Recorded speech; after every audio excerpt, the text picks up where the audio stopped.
seatbelt and remain seated. We're ready to enter the atmosphere.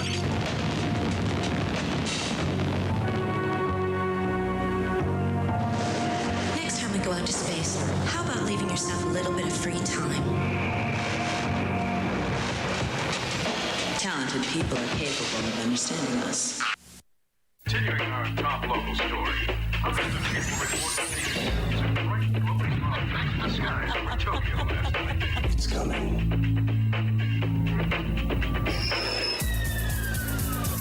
The world will not be destroyed. It will merely change. Activating launch sequence. Counting countdown. I just control the operation of the system. Deciding to use it as the job of Hayward Euclid. I don't like this. I've got a really bad feeling. Oh, Dave's already in here? What? Yeah. Oh, I'm not wow. streaming yet. I just came in here to let you know that I'm going to be late a little bit by a few minutes because I'm still setting stuff up. Hey, me too. Sweet. It's okay. There's Cloud Scratcher. I'm adding him to the Snake Pit stream rules now. Yeah. Did I Okay. do that right? Let's double check. Yeah, okay. So we should have our buddy Cody coming in pretty soon. Great. I'm still setting things up too. I was running a little behind. I just said I should go to the bathroom before the stream. Shouldn't have done that. Should have just held it for 3 hours. Can you hear me? Is that Hey, Cody? yeah, There I am. Here we go. all right. Then I don't have to type to you anymore because now I can just use my voice, use Yes. my beautiful face. Who the Yes. fuck is that? I'm some asshole. Well, I meet a lot of. Is this Cody? Cody Bear, the Yes. Cloud Scratcher guy? Oh, hey, what's up, buddy? Fire, yes. Awesome. Glad to have you. Yeah. I'll be Just better. fair warning, I'm not streaming anything yet, so just if you guys are if you have any gems that you wanted for an audience, don't spill them quite yet. Okie dokie. All right. Well, I'm just getting things set up too. Like I said, I'm running a little behind.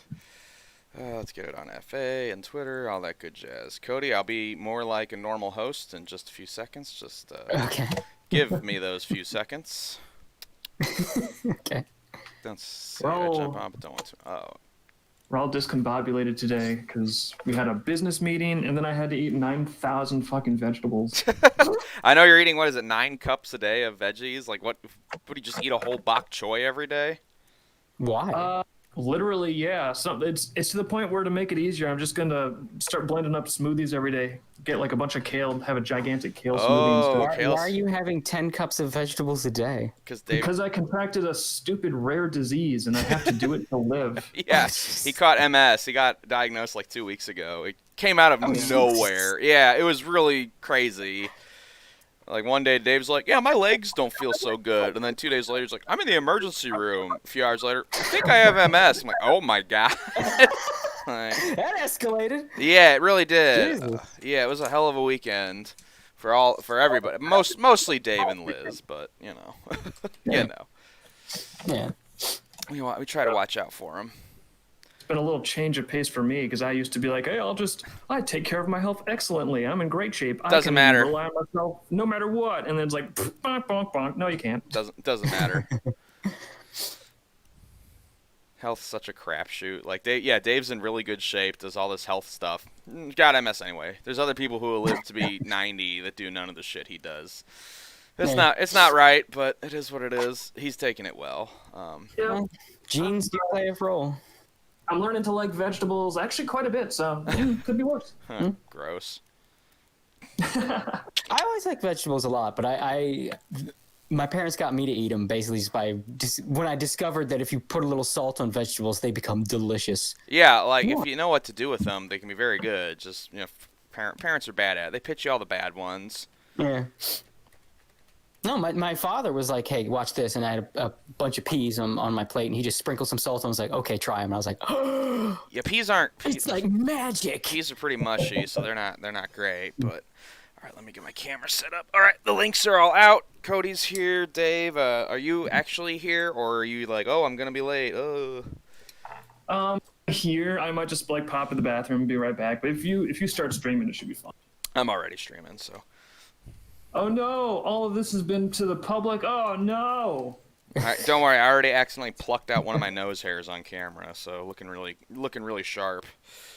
Wait, you accidentally plucked it out? How did that happen? No, not accidentally on camera. Normally, I wouldn't let anybody see that, but Oh, okay. but it's there. It's there. You can rewind, watch me do something gross. So.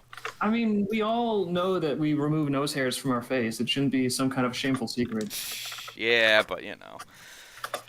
Usually we pretend we don't. We have the camera facing at our hands. We like to pretend like there's no such thing as hairs in my nose, ladies and gentlemen. I'm a celebrity. I'm a public performer. Oh, yeah. Veggies are excellent. Yeah, I know. I eat a lot of veggies, guys. Don't worry. I'm just being weird for. Okay, so I've got to get set up for today. I was doing a bunch of cooking and prep, so I didn't have much set up today.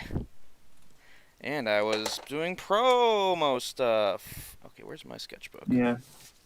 Promo stuff. I'm still at that stage in my diet where it's like, oh, I'm getting into this new diet thing, but I haven't gotten it down to make it like systematic yet. So I'm still having like more food prep time than usual. Well, if it's new ingredients, that's how it's gonna be. Stuff you're not used to working with, you're like, how the fuck do I cook this and make it? Oh, it turned to mush. Oh, now it's inedible. What's the exact right time? I'll get it down. Fortunately, I think once I get the hang of it, it's going to be probably easier to cook than normal because like half the stuff, almost everything I'm supposed to eat is just supposed to be raw. It's just be like, oh, just eat it. If you could kill it or find it, then that's what you're supposed to be eating. That's about it. Dude, some veggies are really good raw, like broccoli, cabbage, that kind of stuff. Just yeah, totally. There's guys in my family in the countryside who can eat onions like apples. It's crazy. Oh, badass! Maybe I'll get to that point. I've tried. It's like you start to cry just eating them. It's not easy.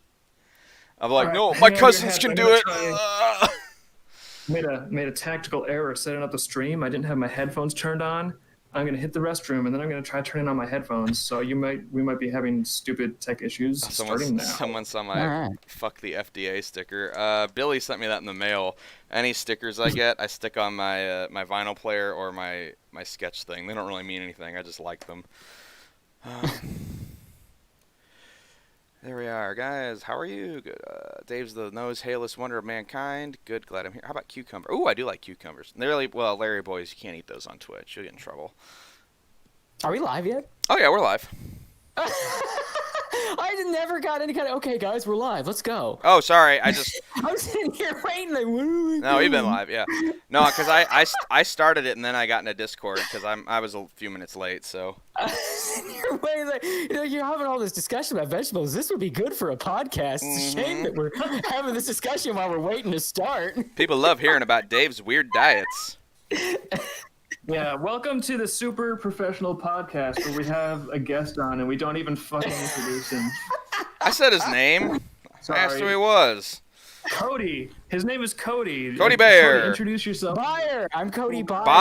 Bayer. Oh, yeah, sorry. I do lots of shit, but today we're mainly here because I do Cloud Scratcher, a really kicking webcomic that has recently been signed by Vivid. Yay! Yes, and we reviewed it. Me and Chad have reviewed it on separate episodes of Shots with Comics. So there you go. God damn it! I didn't know that. I would have liked to have seen that. Well, you can still listen to them. They're up on YouTube. Well, they were on BitChute. BitChute's been weird lately, so. Someone got to hook me up with that link. I want to see that.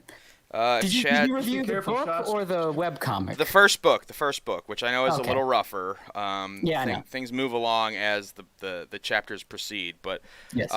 They were both positive reviews, Chad's especially, so. Yeah. Oh, well, now I really want to see them. I want that ego boost. Yeah, they're on, like, if you just look up Shots with Comics, they're on, I can put our link in the chat real quick if you have the chat open. I don't. Oh. I'm not even, I didn't even know we were live, so I don't have anything open. Twitch.tv/Boneitis Uno if you want to be in the chat. Okay. And There's questions for Cody. You want to ask him, well, what is Cloud Scratcher about? Do you hate clouds? You can ask him all that stuff there. But yeah, here's where our... Hold on. I got it. Would you say it was twitch.tv/what? Boneitis Uno, BONEITIS UNO. Okie dokie, motherfucky. And then I put the Shots with Comics episodes in the chat. So. Alrighty. Oh, commercial. Yeah, you know. Of course, Twitch gives us a commercial. Twitch. Star Wars. Is it? Is it Star Wars? Yeah, there's another Star EA Wars Squadrons. Yeah, there's a new EA Star Wars game, so I'm sure everybody's gonna love it because those have gone so well in the past decade. That's just a black screen. Oh, there's your hand. Yep. Just watch. Okay. Well, I have that open in case I need to. Is there anything else I should have open?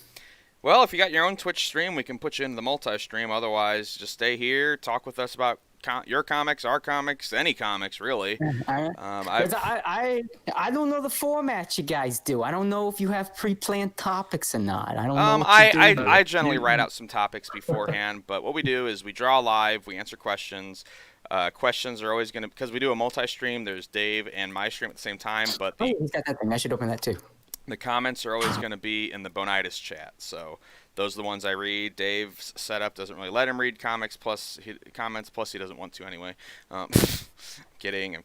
And then we have lots of guests pop in. We've got people other than you actually today who are popping in. So. Yeah, I heard you got the crypto comics guys coming. And possibly others. Sometimes it gets pretty wild. Oh boy, wild time. But yeah, introduce yourself. Talk about what you do. What's Cloud Scratcher about? Pitch it to these guys. Put the link. Make sure to have your link ready to put in the chat so people can possibly read it. You know. Yeah, I will. I'll do that after the pitch.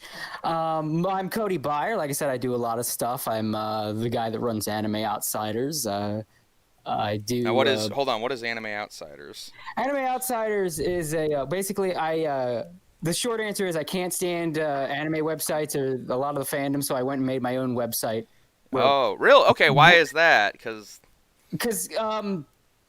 it's. I guess the best way to explain that is it's kind of like you guys with the furries, where you kind of wanted to make your own, like, I just want to get away from the crazy people. Oh yeah, no, I know all about that.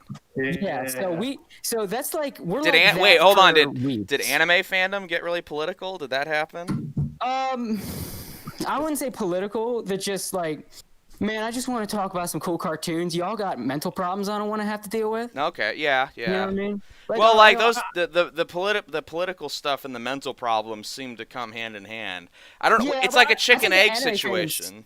Anime fandom generally skews a little more right, except for the anime industry, which is heavily far left. I mean, that's kind of how I would say the comic industry is kind of in a similar place.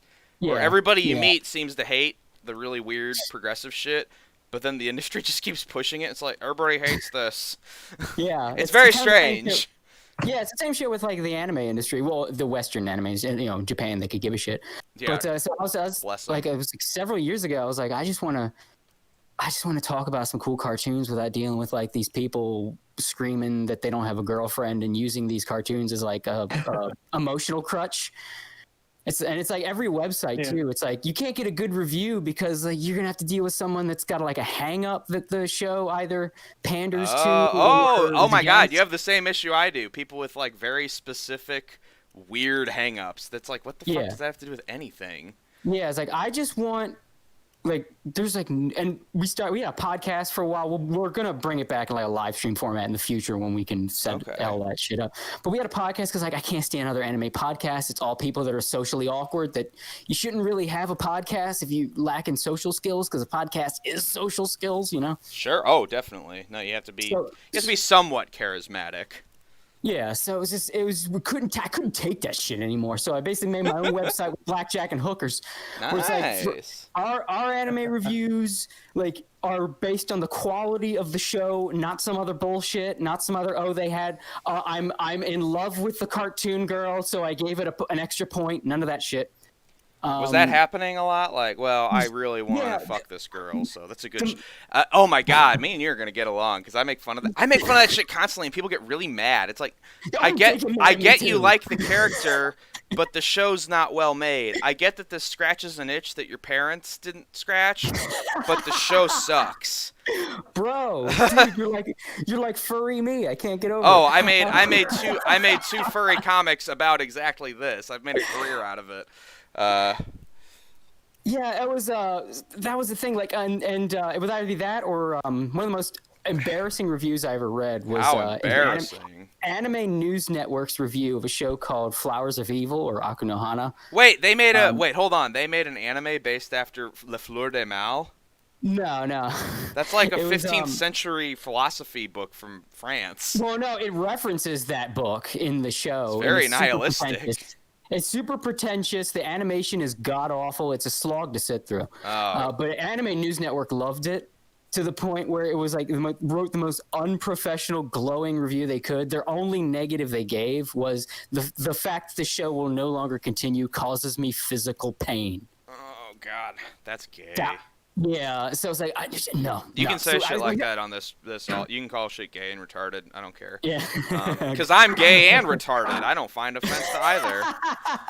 Yeah, he gives us a pass for that stuff. That's right. Y'all get fag passes. I think I can still say that on Twitch since I'm gay married, but I don't know if you guys can get away with that one. Even if Maybe if I say it with a list. People multiple sclerosis passed. Is that like a? Yeah, there are any like MS slurs? Well, that's funny. Yeah. There's That just reminded me of when some years back, my brother and I were listening to it was a rap group, The Far Side. I don't know how much you know hip hop, but I was thinking Gary Larson. They're an old school hip hop group, and they have a song called Soulflower that they basically it's like kind of a cipher for all the members. And at the end of the last one of the members goes, "If Magic can admit he has AIDS, fuck it, I got herpes." And then you hear the other guys go, "Whoa, NS." Sounds like NS to me, which means enough said. It's like old fucking 90s rap. It's like, so, but my brother and I always said it sounds like they're saying MS. It's like MS. Like he got multiple sclerosis. MS has taken many lives in the rap scene. Yeah, so for some reason, anytime anybody mentions MS or multiple sclerosis, first thing I hear is like the Far Side going, MS. Sounds like MS to me. But well, Dave has your favorite reference to a 90s rap song. So. Hell yeah. Now, do you know any rap songs that reference Lyme disease? Because then you'll have both of us. Me and Dave are now the autoimmune disorder brothers, so you know. You know, you give some of these underground rappers some time, they'll drop one in there. Okay. I know Justin Bieber and Avril Lavigne have gotten Lyme disease, but those aren't really. That's not rap, so. Yeah, that's true. Justin Bieber tried. God love him, but no. That's true, by the way. They both have gotten Lyme disease. Yeah. But anyway. So AnimeOutsiders.net. That's the website. .com. .com. .fun. Yeah. Got it. Yeah, basically we hate other anime websites, so we made our own, and then I can't stand other anime communities, so I made my own. So we have the Anime Outsiders. I mean, Discord. I watch a lot of animes, and I just totally checked out of the communities because they got too weird for me. Yeah, that's the thing. Like I said before, when I was a teenager, I used to make fun of the furries a lot, and I followed a lot of furry drama. But I noticed as the years went by, it's the same shit. The furries became less. It's funny to say, you know, looking at stuff that's happened recently, but compared to back then, they've gotten less continually crazy, and then the anime fandom got more crazy, and now they're at the point that they're just the same shit. Oh yeah, no, they're the same thing with different filters.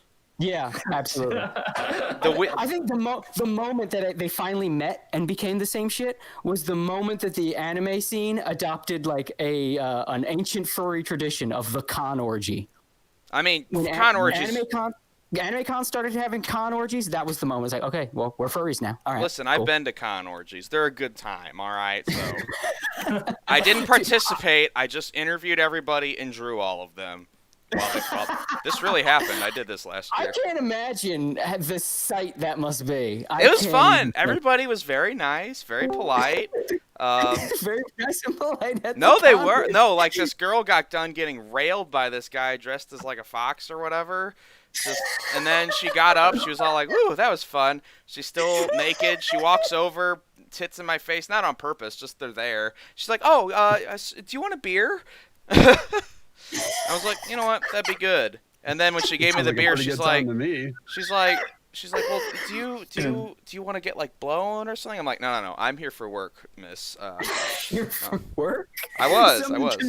What the hell kind of commission is that? Yeah, I'm gonna go con orgy. Can you just document it artistically for me? Yeah, I just wanted to do it because it sounded interesting and weird. And I have this thing, Cody. You don't know me very well yet, but you're gonna. I don't say no to anything.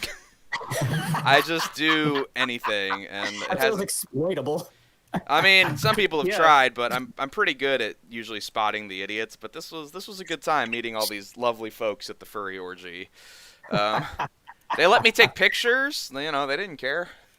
Yeah, then the anime weeb started doing the con orgy thing, and I've said before, I can't imagine. Because, see, the one thing I will say the furries have over weebs is that they are far less depressed.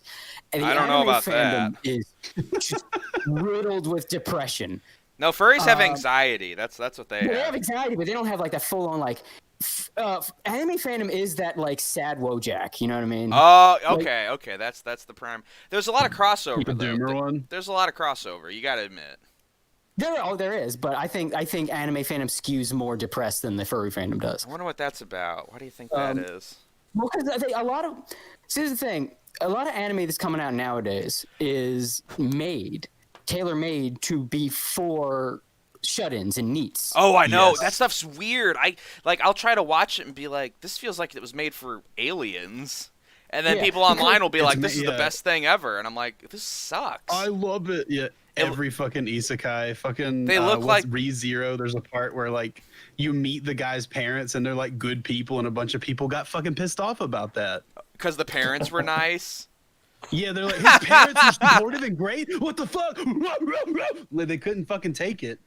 Yeah, so like does everybody's parents suck? Mine are pretty cool. There's been interviews with like guys at studio heads and stuff, and they talked about because of the declining birth rate in Japan, they have to make more and more anime to appeal to otaku to stay afloat, because otaku would blow money on shit. Okay. So you can't really bring in new fans. You have to then appeal to the people that are like obsessed with this shit. Okay. So more and more anime are being made for these people. So you have more and more people that are using these shows as an emotional crutch. That's why they flip out at you when you call it crap. It's just television. You can't base your emotional inner life on that. Like, you can get a lot of stuff out of art. Sure, like, you know, I have shows I love and have meant a lot to me, but when it gets to the point where that's what you're relying on to be happy, that's not good. Yeah, too late. That's why they flip out when you call their favorite show trash, because you're not just calling a television show trash, you're calling their happy place trash. They've internalized these shows, so now you're calling a piece of them trash. That's what the whole point of My Anime List is. It's basically a social network for me. What is my anime list? I don't know. We all know what happens there. It's a website that just exists for you to make an account and then list every single anime you've ever watched. Oh, I mean, I've watched a bunch. Like, I don't know. I guess I don't want to make a list about it, though. But that's the thing, because weebs, because they have all these social problems, they have their own like weird alien form of socialization. This is fascinating to me. I hope the chat likes it. I love this kind of shit. So what they do is they use shows they watch as elements of their personality. It's like pieces of flair at tchotchkes. So what they do, whenever you have an anime fan that recommends you anime, never listen, because they're not recommending you a show they think you would like. They're recommending you a show they like as a way to connect to you, because that's like I've noticed that it's like they don't know how to talk about anything else, and if it's like, well, I don't feel like watching that, they like don't even think you're a person anymore. Yeah, and I'm like, no, it's like I just don't have time to watch a million shows right now. You know, it's. I don't hate you. The show they recommend you, like, it's like you see this, like I'm kind of buddies with Nick Rikita. Hey, I've been on Nick's show twice. And because I've been on his shows a bunch of times. Oh, you too? Okay.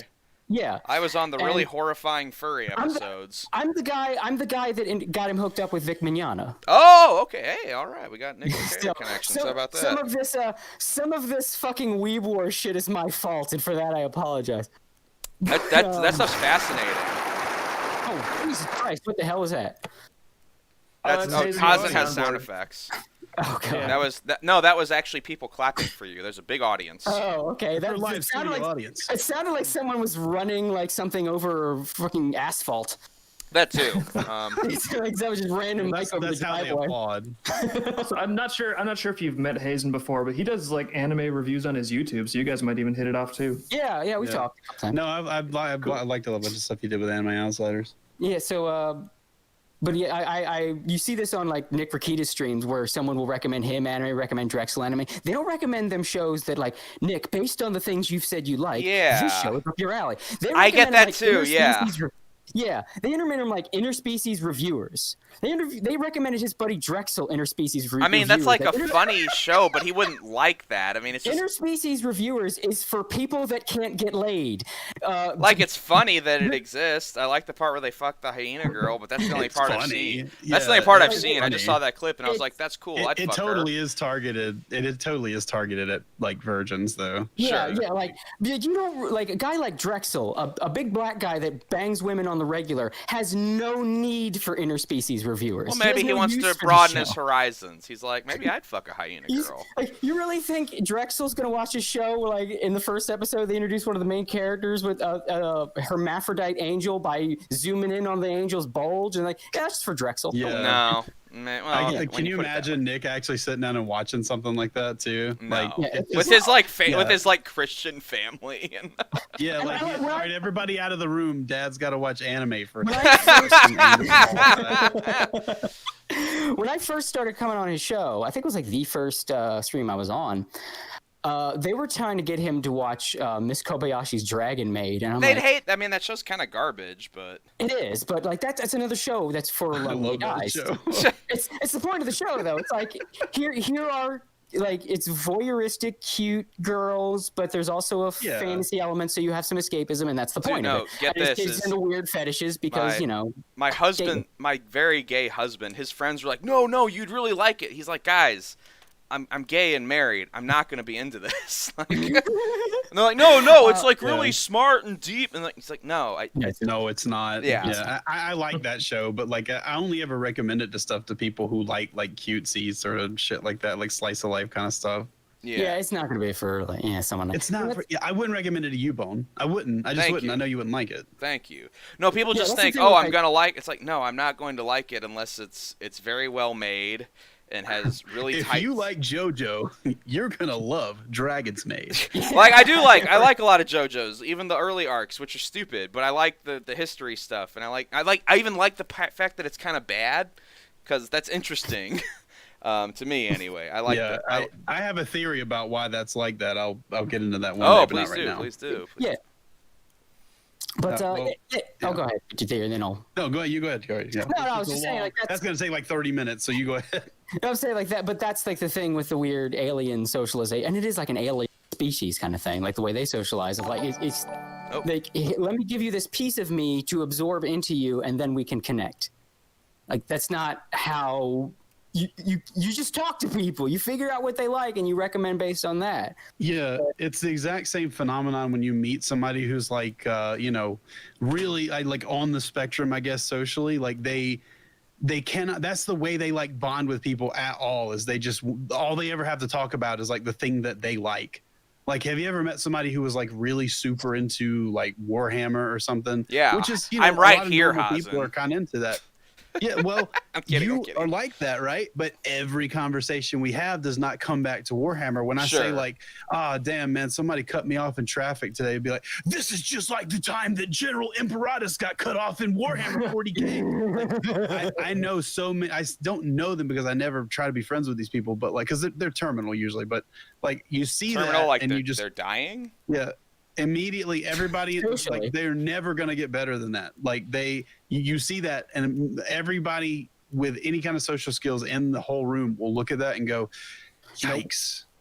I don't think I want to talk to this person. So if you don't know that person, it might be you. Try to monitor, gauge it out. Like if you're having a conversation with somebody, you catch yourself constantly trying to bring it back to some subject about some little product or something that you like, some show, you might be that person. You might need to take steps to correct yourself. Me and Dave had a very bizarre experience at a convention one year with a guy like this. Summer?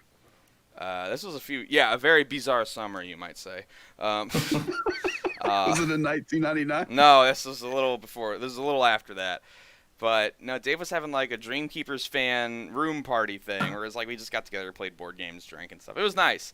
But like they picked up a dude on the street somehow who was at the convention but wasn't like into any of the Vivid stuff, but he just kind of hung on, and he came to the room party. Remember that, Dave? Yeah.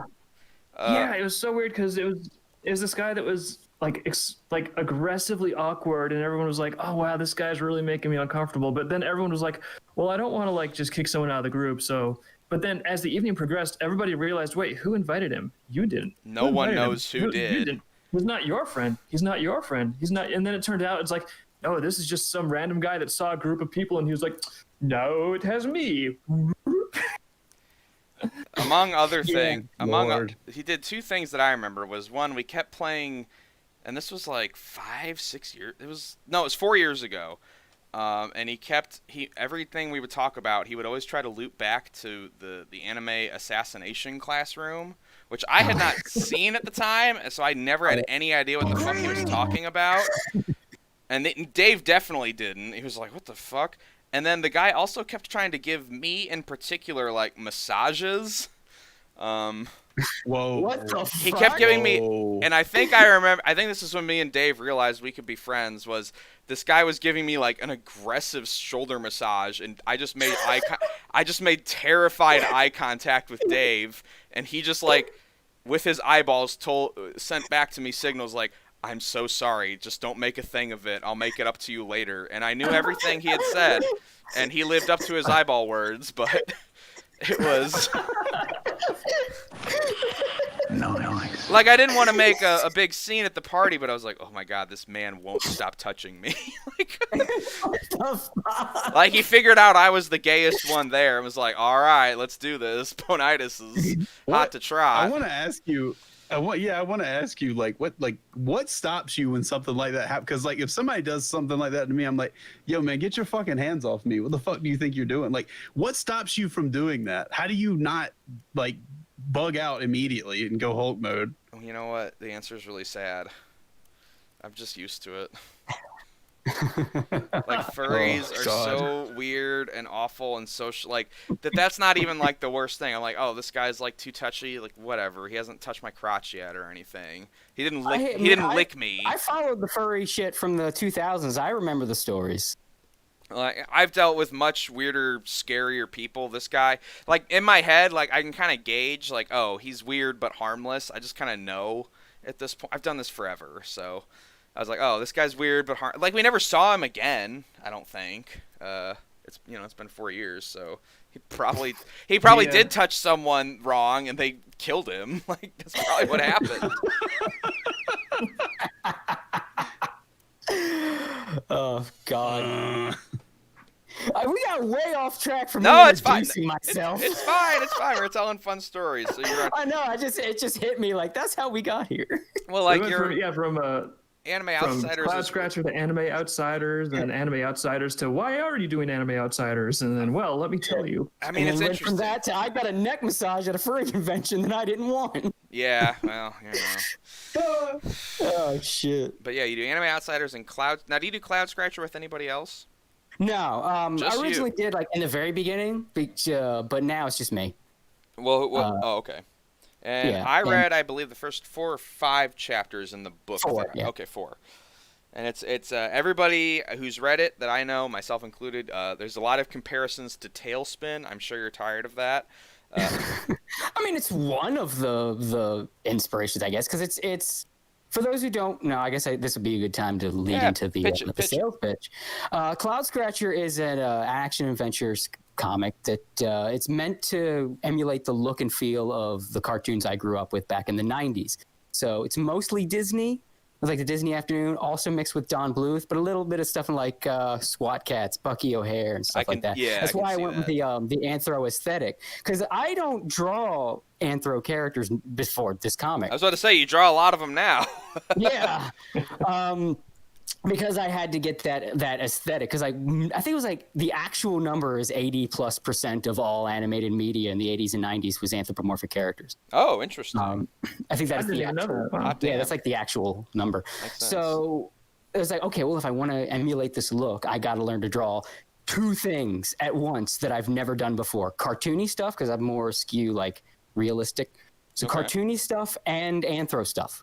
So it's like double out of my wheelhouse. So I sat on this comic for like 7 years. For like initially it was like because I was playing Crimson Skies on the Xbox, the first Xbox. My god, that's been a while. Yeah. And I'm just playing this game, and I don't even remember how the thought came to my brain, but it was like the idea of this aesthetic of like this world in the sky with like giant airships and shit, mixed with like the look I grew up with, like that 90s cartoon feel. And I don't remember how that came into my head, but as soon as that came into my head, it opened a floodgate of idea diarrhea that just all of this concepts and ideas spewed out of my brain. So what you're saying is your comic was inspired by diarrhea. Interesting. No, it was brought about by diarrhea. Okay. An bout of diarrhea while you were having massive diarrhea and playing Crimson Skies. And yes. Mental diarrhea, yes. Yeah, so and I kind of sat out because like, this would be really cool to do, but like it's that insecurity at first. Like I don't, it's animal people, and I don't want to get called a furry, you know. Yeah, no, I know. And I don't want to get roped in with that group. Well, so I sat on it for like 7 years, and then things changed, and I sort of got over that. I don't know what you call it, like the insecurity, and like I'm gonna make the damn comic. So I started studying. Like I downloaded a bunch of model sheets from a lot of these shows, and I would just like draw generic heads to try to get like, this is how I got a sexyfur.com prescription and. I'm trying to accurately emulate the look of this era, not get that furry porn pseudo anime thing going on. Oh, okay. You know I'm right. Trust me, I know. I ain't trying to have any of these characters like have the worst color schemes imaginable. Oh my god, don't even get me listen, I have to work with traditional paint. When people give me those color schemes, I'm like, I'm sorry, Windsor. So I spent a lot of like I still have a bunch of the model sheets from old Disney shows and Madame Blue stuff, and I got a few from like SWAT Cats, and so I was like spending a lot of time just like I would draw the eyes over and I would draw the heads and try to like here's how I normally draw the blue line skeleton, and then how can I draw a cartoony character over that. And then I drew a proof of concept, like a drawing that I released like some years back. It was like the whole cast with the heroes and the villains. And it's sort of this is where I'm at. This is what it's going to look like. And then I eventually did make the comic, and then now it's here. And then I still think I started too early. Looking back, like I had to fix a lot of the art for the book, because I looked at the art of the first 4 chapters, like I can't sell this for money. Oh, you can. Don't worry. Well, actually, I went through the exact same thing with volume 1 of Dreamkeepers too. Like we did it, and then like later on I looked back, I was like, there's so many consistency errors. We just got to go in and fix this for the next edition. Goddamn. Do that forever. You can get caught on like a loop. Don't do it. Yeah. Just keep moving. Yeah. So music's the same way. Yeah. So I was just like, so I went back and fixed some of the art and kind of caught it up with the aesthetic of later pages with like the thick borders around the characters and some of the coloring. And the coloring was done by someone else at the time, so I redid the coloring to kind of mesh with the way it looks now in later pages. There was a couple things I redrew, but there was like I didn't have the time to fully redraw some stuff I would have liked to fully redraw. So I just don't worry about it, buddy. So I just prettied it up and put it in the book. But I think now I've got it mostly down. I mean, there's some areas I'm still getting better, but like I feel like I've got it now. I understand it. No, with comics, I get where you're coming from. Yeah, to the point, I kind of want to learn other aesthetics now. Like I kind of want to learn, because it was really fun learning to draw something 100% out of my wheelhouse and then getting it right. And now having the ability, I can draw this. Well, I mean, you must have been really drawn to it, because most people, it's like, well, this isn't what I'm into, so I don't want to learn to draw it. But there must have been something about anthropomorphics where you're like, no, despite all the furry bullshit, this is like a worthy subject. Because it was what I grew up with. That's just I just needed to have that look, because I wanted this comic to feel like this could have been a cartoon you sat down and watched in like the mid-90s. And having read it, yeah, I can definitely feel that.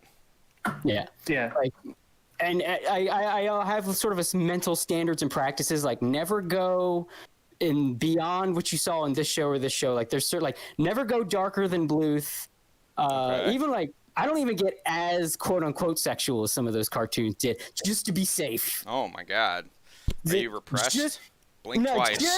Just to be careful, I guess. Sure. Don't even get as like bawdy as Animaniacs got. You know, don't even go there. Well, they definitely they toned it down with the new series. I heard. Well, the new series is a piece of shit anyway. So. Oh, okay. I haven't watched it yet. Some people say it's really good. I haven't watched it, so I've heard. The consensus I've heard is the only good parts are the Pinky and the Brain bits. Oh, okay. And even then, you could just watch the old show, and the old show's better anyway. So.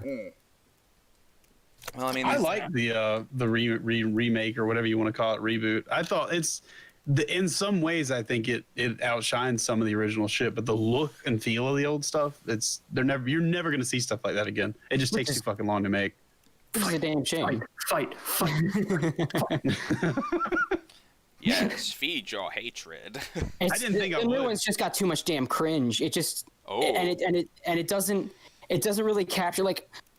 When people think Animaniacs, think, oh, it was so wacky, and it's like when you look at it like that, you're missing what they was actually built on, and when you miss what it was built on, you're not going to be able to continue it. It's like new Star Wars, when like old Star Wars was built on these old films that George Lucas liked. Yeah, he liked Buck Rogers, and he wanted to make that, but then if Buck Rogers and Flash Gordon, he couldn't get the rights, so he's like, well, just make this. And then it was Buck Rogers, Flash Gordon, and Kurosawa with some World War II in space. So when like you see the new other Star Trek media isn't trying to tap into that, it tries to tap into Star Trek. So you're not Star Trek, Star Wars. I've been fucking Star Trek on the brain lately from other shit.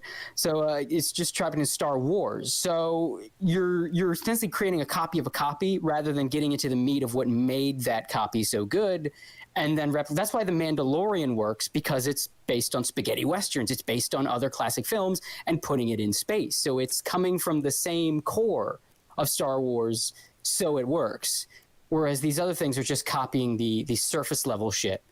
So you just get an empty product. It's the same thing with the new Animaniacs, where the old one was like they were doing what made them laugh. So it was a lot of old references to stuff that the writers got. So when they think, oh, Animaniacs was always political. Not really. It was just like, oh, wouldn't it be funny if the HAL 9000 was Al Gore because Al Gore sounds like a robot? Haha. That was it. It wasn't, we got to get, like, I think the most, like, Bill Clinton playing the sax. Yeah, it was Bill Clinton playing the sax in the opening because, haha, Bill Clinton played the sax on TV. That's funny. Yeah, that's really all that was. Yeah. No, the amount of... Well, I don't even necessarily mind cartoons or anything being political. It's just doing it well. Yeah. And not preaching, Well, I mean, you can even get to the point where you might come across as preachy. It's just doing it well. Dave and I have both read Transmetropolitan, I think, is probably the best example of an overtly political comic done very, very well. Well, I think it's not when you say preachy, people sort of use that as a larger umbrella. But when the audience feels like they're being talked down to or told that they're stupid. I would say deeper than that. It's when the author is proselytizing as if you should believe this because when they've turned it into a morality fable where the author is the good, enlightened person and you're the retard. And that's not really very fun to read. Like, oh, I've come to you because it's like they basically think they're writing their own Bible for you. Right. I think to me the core thing is there's so many gray areas between like, oh, well, what's a sermon versus what's a piece of entertainment versus what's a piece of entertainment on that subject, and what's a piece of entertainment on that subject that has a viewpoint. And I think the real litmus test is, well, does it function first and foremost as something that is inherently compelling and entertaining? Yes. And if it does not function as entertainment, then it's just a sermon using that medium. And, that's what it is. And usually that's not very entertaining for people that want entertainment. But if it is entertaining, it's like, okay, if you can master the skills necessary to make your stuff captivating to make your characters appealing, to make your plot like gripping. If you can master those skills, because it's not easy, then maybe you get the opportunity to slide a little something in regarding your opinion. Although I find the more people master those skills, I think the less they have an urge to push an opinion around, because they've realized they're tapping into something that's a lot deeper and more relevant than that. Yeah, I agree. I think, and that was the thing with Cloud Scratchers. Like, I didn't want to copy that surface level thing where it's just a bunch of references. Like, hey, remember this thing? Remember this thing? So I wanted to get deep down and really like get into the meat of these shows. What made them good? What were the authors pulling from? And what would make this comic feel like it would also be a cartoon back then? Because if I just copied shit that I saw, it wouldn't feel like it would feel like a throwback, but it wouldn't feel like you could have watched this back then. Yeah. So I think that's important too. Not to just get caught up in fucking replacing creativity with just like references. Reference. Yeah. Yeah, like, hey, remember this? Remember, like the most direct references I put is in specific characters' designs, where it's like I'll make this character look like a shout out to something else. Okay. Like the female feline characters are all designed like the women in SWAT Cats. Or there's one a diesel punk cyborg sky pirate named Heavy Meowdle, who's he's designed to, his face is designed to look like the cat from Secret of Nim, like the farmer's cat. Okay. So there's like little visual nods here and there, but that's like the most of it. So the story is like, okay, we want a simple premise that's built on something either you like or that inspired you, or that you so like I can build a story on this. Like you look at like Darkwing Duck. Everybody fucking loves Darkwing Duck for good reason. Let's build on like the Shadow and kind of pulp superhero kind of stuff, and then we can build on ideas from there. So it's sort of with Cloud Scratcher, I went like, okay, what's a simple, like a cartoon premise, easy to understand, even if you're like 12 or younger now. If you're an 8-year-old, what could you just instantly understand? That's why I could follow it. Okay. So like, okay, we'll do evil empire, group of rebels fighting them. Easy. Littlest kid can understand that premise. Big bad guy got the big imposing looking ships. And then these good guys, and they're like a family, and you're good. Great, there you go. Start from there. Yeah, the Gundam setup, where we're on a ship where we're sort of an impromptu family, sure. Yes.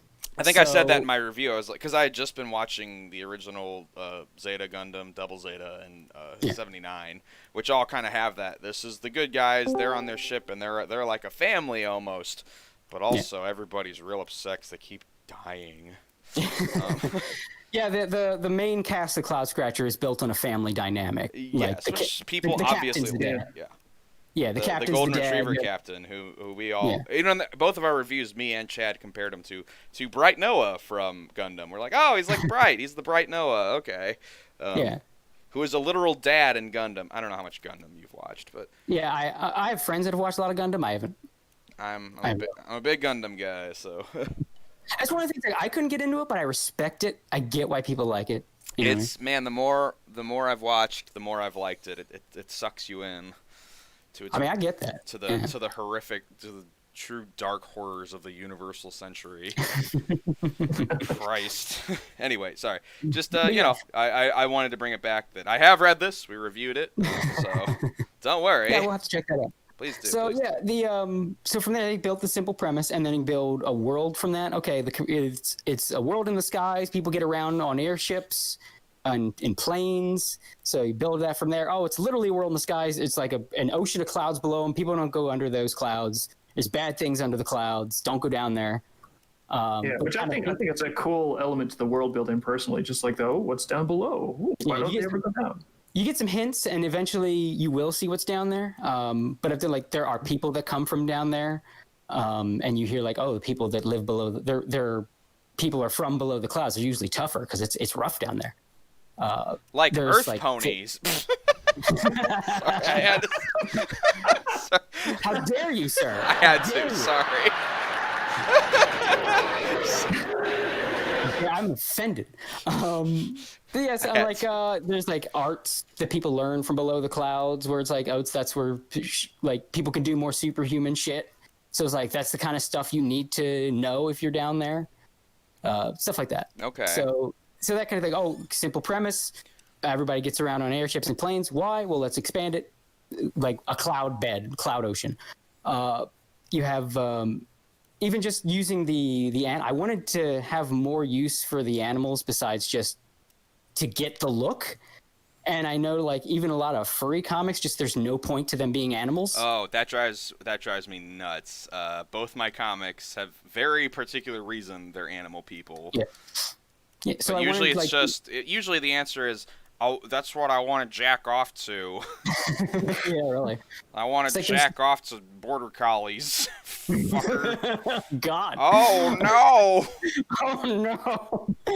Oh God, everyone's getting a little complicated. Thank you, Howard. So I wanted to use the animals a little more. For one thing, I found the most fun thing that I've noticed getting into doing an anthropomorphic comic is just looking up an animal and then like how learning can about I make a character? Yeah, how can I build a character off that animal?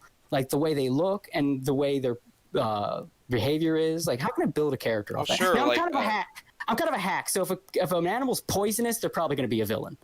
Well, yeah, like you look at Black Sad, and they play off of animal archetypes to reinforce the characters. Sure. Yeah. So I want to do that. So like, and then to expand the world, give a little meat to the world, kind of add like it's almost like a racial thing. Like every species is a race. The main villains are the snakes. Yes. But there are good snakes and bad snakes. I liked that. I liked that it wasn't just, oh, if you're a snake, you can't be a good guy. That was nice. Right off the bat, we meet the snake priest guy, the Jesuit snake priest. I liked him. Yeah. And then we meet the little girl karate snake. I forget her name offhand. Yeah. Sorry, I review 3 to 4 comics a week. Oh, no, that's fine. So keeping track of all the names, it's like I read 156 different stories and reviewed them this year. I can't remember all the names. No, that's fine. That's fine. Ixia, yes. Yeah, and I try to theme like different nationalities to each one. Mostly it's completely arbitrary. It's just whatever I thought of at the time. The only difference is the snakes. They're more like have a Lovecraft theme with their names. To kind of show that they are so much the other. Oh. Yeah. And a lot of the major snake characters have names that are references to specific Lovecraft deities. Are you a big Lovecraft guy? Yeah. Okay. Have you read the Go Tanabe adaptations of Lovecraft? No. I just kind of read his stories and everything. Read those. They're manga adaptations. They're really fucking good. Give them a try sometimes. Anyway, keep going. Okay, but and like I said, all the other nationalities are completely arbitrary. The dogs and cats are sort of Anglo-Saxon and different. Like the cats are more, I guess, cosmopolitan. Like they're more of the, I guess, closer to European. Like, oh, we're fancy schmancy because they're cats. The canines are more like, I guess they're closer to American. They're more blunt and blue collar. What you're saying is the white chicks are dogs. Okay, interesting choice. Well, also the bovines, the cows are even more American because they're an entire nation of Sky, Texas. Because it just felt. I thought it was going to be a fat joke, you fuck. It just felt like the cows had to be because I'm a simple brain. Cows. That one show. I don't know if anybody remembers it from back in the 90s. Moo Mesa. Cowboys and Moo Mesa. Yeah. Moo Mesa. Oh man. So just as a giant, hey, I remember Moo Mesa. I made the bovines like Sky, Texas. Are the men all really into cuckoldry because they're all bulls? Hey. I get it. You gonna make a horse be like 30-30 from Bravestar? I have a plan for the horses. I don't want to get into yet because they're way down the line. Comment from the chat: Cody is big brain, but he's also little brain. Kind of, yeah. I see that. Some of them are just what was the nationality I wanted at the time that I made that character. Like, this is the entire reason the frogs and toads are British. I wanted British accents, and I wanted to make frog characters, and that's the entire reason. See, I thought it was like the Wind in the Willows thing. No, that one just. I wish I could say that I was that. I go. I thought that's what it was. God damn it. Yeah, just Cockney frog. Okay. What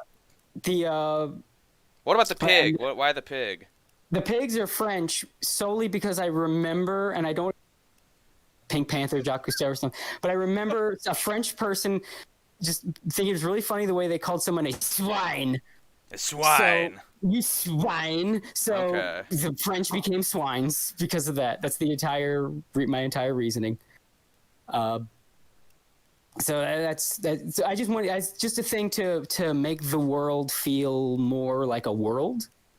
Is just do like the races, and then maybe have some racial drama there, because like everybody hates the snakes because the snakes are killing people with their evil empire, but not all the snakes are bad, but some people don't care because they lost a loved one to the snake. Now, Cody, I don't know if you know this, but we live in 2020 now, and I haven't met you, but 1, your name is Cody. 2, you're drawing a furry porn comic. How dare you? I know. 3, you sound very white. Are you sure you should be writing about racism? All right, whatever. There you go. Good answer. I had to. It's just I don't really want to use it as like a preachy like this is like the world we live in. I just want to make the world. Wait, feel have you more not real. put in like Is there not like an anthropomorphic Trump, and you make him act real dumb, and you're like, look how smart I am. I made Trump and he's dumb in my comic. Isn't that amazing? No, because I care about my fucking world. That's why. Awards, please. Where are they? Why are they not already on my shelf? Why have I not won an Eisner? Like the entire reason there's even racism is just because it felt like, well, that will make the world feel more real. So I put it. That's it. Yeah, no, I completely understand that. False Start has plenty of that going on. So that's one of my comics. So that's the sort of building a bigger thing, and that's something I've really enjoyed too. Is just from this simple idea, how much can I stack onto it? Because it's a good, solid foundation. Nothing overly complicated or hokey or hollow because it's overly referential. So from that, I can build a lot. I can build a big cast of characters. I could build like all this lore and shit. And I've enjoyed throwing in little breadcrumb reveals, like instead of just info dumping. I feel like that's a better way to keep the audience coming back. Like, hey, ooh, that's what is that? Oh, maybe I'll tell you later. Yeah. That is my favorite. Like, there's lots of ways to do it good, but one of my favorite exposition techniques is that breadcrumb technique, where you just keep them coming on to the next one and on to the next one. And that way they always are learning something, because it feels good for people to be learning. They never have to wade through a whole bunch of stuff that's not relevant. It's like they learn it right when it actually kind of like makes sense in a way. Yeah. And yeah, that's just a good technique. Plus, instead of an info dump, I mean, sometimes you have a little narration bit, but you can have fun with it. But instead of an info dump, you get that boom moment where you just one panel can just hit the audience. Like, look, it's that guy. Or look, it's that thing I've been building up to. Ooh, what's that? Boom. Just hit them with that moment. And that just feels good to write. That feels good to draw. And you're just like waiting for an audience reaction on moments like that. Well, sure, you work it up around a moment. You're like, when do I finally get to draw this? Oh, I finally got to it. Oh, and it worked. Yeah, there's a lot of moments like that. I'm just waiting on that. Audience is asking some questions. Someone asks, shouldn't the frogs be French? They make a good point. The swines took it first. Well, no, we have another person asking about the swine, where he says, I thought that it was an Orwell reference, Napoleon the pig from Animal Farm, because he's French. No, it's one of those things where I wish I could say that it was that well thought out. You know what you could do is you could just retroactively make all those big brain answers and pretend you're smart. I do it all the time. Make the frogs Quebecois. There you see. It's straight up just, I want that nationality for whatever reason, usually the accent to add character. Here's an animal species I haven't designated yet. That's them. I like the accents too. It gives me a little bit of like that, some of that charm from Redwall. Yeah, where the different species have like different accents and stuff. Yeah, because I feel like I want this to be an adventure comic, because a lot of shows back in the 90s, they were adventure shows, and that's why I loved them as a kid. That's why I stopped watching cartoons. It wasn't a matter like, oh, I'm too old for this. It just became like cartoons became kids like you. I don't want to watch shows about kids like me. Fuck kids like me. I want to watch shows about dudes going on adventures fighting supervillains. I want to take me on an adventure, goddammit. I don't want to go to school in my cartoons. I remember, 7th grade. That's why I started watching Tenchi. It's like, I want to hang out with hot chicks. That's cool. Ooh, they've got lightsabers and go to space. Great. Yeah. They still live at my house and are naked a lot. Awesome. Like For some reason. I remember the ABC Saturday morning block. Only show I watched was the Sonic the Hedgehog cartoon. So you are autistic. Got it. The Sad AM one? Because I was a giant video game nerd. Yeah. I was a giant video game nerd back in the day. And like anytime I hate that one, but I like it a lot too. That one.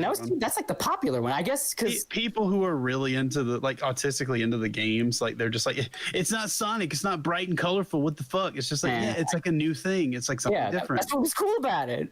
You still have your own thing over there. Yeah. Are you saying Sonic fans are weird? They are. Yeah. I see. I am saying that. I'm gonna stunning and brave. Okay, I'm saying it. I'm saying it. I'm saying it now. Some of those Sonic fans, pretty weird. Not the ones who draw the Christian Sonic fan art. Those guys are cool.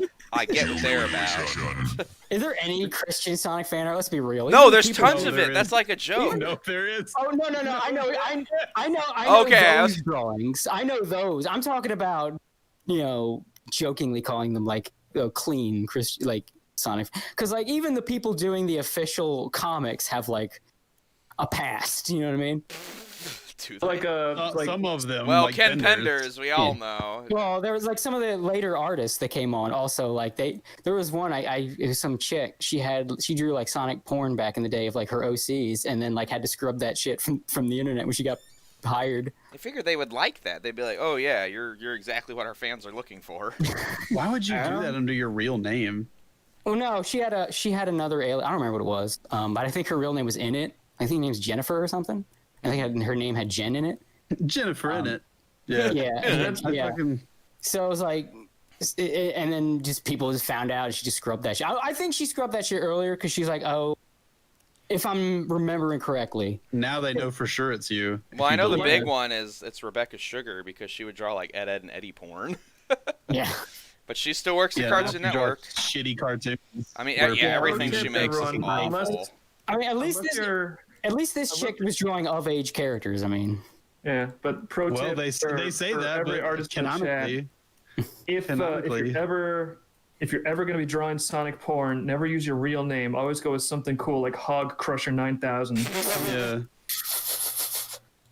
Or AH6000. Or just your name, the Hedgehog. That works. You say that like they're of age characters, but like canonically, the weird details Japan includes about all their game characters, like their height, their weight, all this, their favorite color. Yeah, here's their blood type. Yeah, that's important when I'm playing Sonic. I'm always like, I wonder if this guy's O positive. But fucking like Sonic is like 15, all the other characters are like 14 and under 12. Tails is like 12. Well, like, wow, no wonder they're all so hot. Yeah, nobody ever thinks that even knows or cares about that. But like, I know a person who got fucking kicked out of like Chris O'Neill, like those guys' Discords, their mods were all competing so you could kick them out first because they draw Sonic porn. Like that's their fucking that's their bread and butter, right? Is like Sonic porn, gender swap Sonic porn. Oh, that's FaZe, yeah. Yeah, and she got kicked out of that fucking shit because they're like, you draw child porn, and they're like, yeah, Chris is friends with Shad, man, dude. Oh, yeah. So you think you're Shad now? You think you're on his level? Like, it was just like the weirdest thing. But there are people who have weird like. Oh, Shad has a level now. Yeah, Shad has a level. It's draw people Incredibles characters dookie all over each other. Wait, is he drawing that like they poop on each other? He draws Incredibles characters where like Elastigirl grows a dick or something, and I know he draws characters shitting on each other. That's cool. So I mean, he might as well have. Jesus Christ! I thought all he drew was video. I thought all he drew was Lolly. Okay, I wasn't sure he drew the Dookies. That's way funny. He did. That's not in that video, but he did do that. I want to see Shadman go to like a career fair at a school or something. Be like, what do you do? You say that like that he be allowed near a school. I mean, God, I hope not. I mean, the way things are going, he'd probably just become a teacher. Dude, I went to like considering some of the people I knew. Some of the people I knew at art school, I would be like, and even some of the professors, I'm like, I don't know if you should really be a professor. You're not someone I want to be like. I had some professors I loved, others who were like popular on DeviantArt, and I'm like, oh, what are you? Get out of here. Oh, dude, speaking of bad professors in art school and Dookie, I got a really good story to tell you guys. Please, let's hear it. Oh, no. Yeah, they had an art professor one time who like fucking freshman sophomore year, his thing was that every year he would fucking bring out this stupid chair and drape like cloth over it or put fruit on it or something, and he would just have everybody draw that. And he would grade people like wildly, like two people would draw almost the exact same thing and they would be wildly different grades. Nothing he did made any fucking sense. So people cornered him about it one day. They're like, why did this person make a D and this person make an A? Like, what, why? And he's like, well, because, you know, as an art professor, you guys aren't paying me to teach you how to do art. You're paying for my opinion of your art. Like, he just would say the stupidest shit. Like, just when I think you said the stupidest thing ever, you keep talking. That sounds that sounds like art school. Cody, did you go to art school? Nope, I'm all self-taught. You made the right decision. Good on you. Smart way to be. Yeah. I went for 2 years and said, fuck this. People who are graduating from this shit work at McDonald's. I'm not paying no money. So the last year I was there. Oh, I didn't know you went to art school, Hazen. Huh. For 2 years, I didn't graduate. Well, still, 2 years. That's enough to realize it's stupid. It's completely a waste of time. Don't go to art school ever. But like, unless you're going somewhere where you can network, that's the only reason to pay for that shit. Listen, I just stuck around because I was getting laid. It was a pretty good deal. So you know. That too, yeah, that too. But unironically, you know, get that. The last year I was there, I took a bunch of chewing gum. I'd chew gum every time I come in there, and I'd stuff it in the fucking deadbolt of the fucking thing. Good. So like it finally got to a point where almost the end of the year, I could stick my pocket knife in between the fucking deadbolt and the actual thing and like pry it back open, right? Okay. So I did that. I broke that knife in the fucking process, but I got in and I fucking opened the door at like 3 a.m. one morning because I lived on campus, and I went in there and I took the biggest fucking shit of my life in that chair. I just fucking left it there. He never brought the chair out again after that. Good. That's awesome. Oh, hey, Dan, are you in the chat, buddy? Yeah. I won't be talking as much. I don't want to congest too much of the traffic on here. No, it's good to have you on. Cody, this is our buddy Army Man Dan. So. Hi there. Hey, so I've been listening to what you've been working on, and I just couldn't help. Like, holy shit! Like, it's very similar to some of Dan's projects. So yeah, like we've had the same, I guess, similar routes that we've approached. Like, it's like, oh no, we're doing furries, but we're not furries, and then later I'm like, fuck it, I have no honor. Let's go with it anyway. We've all been there. We've all been there. We're building an empire. We're building a little empire of like, we like this stuff, but we're also not into dogs. Is that fine? I've said before, I said it to the guys at AO when I was talking about signing with you. You're basically the furry equivalent of us. It's the same mindset. Well, you made your own, you know, with blackjack and hookers. Your scene was like, look, y'all are fucking weird. Can I just enjoy this shit? Like, for me, it's actually like I even draw like the porn and stuff, and then I meet the fans, and I'm like, I got nothing in common with you. Like, it's like, I don't know. I just like these characters look attractive. Great. They do other things other than fuck. Like, that's fun to draw too. But you know, like there's beyond that. Like, that's the thing. I think was another sign that the anime fandom was becoming the furry fandom when the porn became so intrinsic with it. Yeah, it gets a little weird. It becomes less like, oh, this is like a fun thing. We're sex positive, and it becomes. This is like a weird addiction, and I think, like you said earlier, like weird mental crutch where you're relying on this instead of having like a real relationship. And that's why it's weird because I don't want to come out and be like, oh, guys, never look at porn. Oh, your dick will fall off. You have to. I've seen your Twitter. I've seen your pinned tweet. I know you're not. But it's like pinned tweet? There is a point where, you know, I don't want to be the guy to run around and like tell everybody their limits, but it's like, well, you know, you can think of it as a vice, and if you could enjoy it in moderation and your life is still going cool, yeah, whatever. But there's gonna be a point where it's bad for you, and I feel like some of these communities are reaching that point on a group level. Yeah, absolutely. Oh wait, Cody was talking about my pinned tweet because right now it's I'm talking about Dave's pinned tweet with the unless it's changed, but. It's probably changed. I had Indy and Digo dancing around in a bikini. Oh, yeah. I was about to say, mine's currently like an anal scene. So I was like, oh, yeah. Well, I mean, listen, that's the newest page, all right? That's what's happening. You know. When I'm saying sometimes things go too far, just whenever I don't name a name, you all know I'm talking about Bone, okay? Yeah. I mean, I don't know who you're talking about, but I know what you're talking about. I know you're right. That guy's got a problem. Yeah. And it's called alcohol. They're talking about me, okay? It's me. Yeah. It's you know what though, I think it's a good thing if more people start making their own sort of like, look, let's just get away from those weirdos and enjoy. Like the more of these little splinter groups, I think is healthy. Although it's not healthy the reason they need to exist, but at least there's a like, look, can we like little place you go like, look, I just like this thing. Can we just be normal? Well, I think if you give it enough time too, and I mean, you can even have weirdo people in there. It's just that they're not going to be the ones setting the tone for like everyone's baseline, which But I almost think that once that we get enough of these little splinter groups, and once they start to actually grow and gain some traction, it's possible we could even start reversing the dynamic, and we could sort of turn into our own little thriving community that kind of becomes a new mainstream. Because the other thing too about like even especially in the furry community, it's like it's all about these weird social games and kinks. Generally speaking, there's no content. And it's like you can only keep a community going for so long on those fumes, and eventually it just starts to like die because there's nothing supporting it. Well, and then like even go in the chat rooms and like nobody has anything to really talk about. Everybody just sort of babbles memes and kink dialogue back and forth at each other, and it's very hard to engage. That's the anime fandom now too. Really, it's just memes and fetishes. That's so and like I get it. You know, you wanna look. Well, I mean, I do and I don't, because like the fetish thing, I don't really have any. I just like attractive characters, like human, furry, whatever. Like they all have a lot of. Does it make you feel like a weirdo in fandom to not have a fetish now? I know people are like, oh, what are you into? And like I tell people all the time, I just say I'm into attractive characters having a good time together, like, because that's what I like to do. I like to have sex with happy people. Like, exactly. Like I'm very simple. That I don't want to be like, oh, and they need to be inflating themselves and turning into balloons and pooping. I'm like, no, I just like I just like people who like, take care of themselves. Just be like, I just like sexy people. They don't have to have some weird fucking trait. They don't have to be doing some weird fucking thing. I just like people that look good.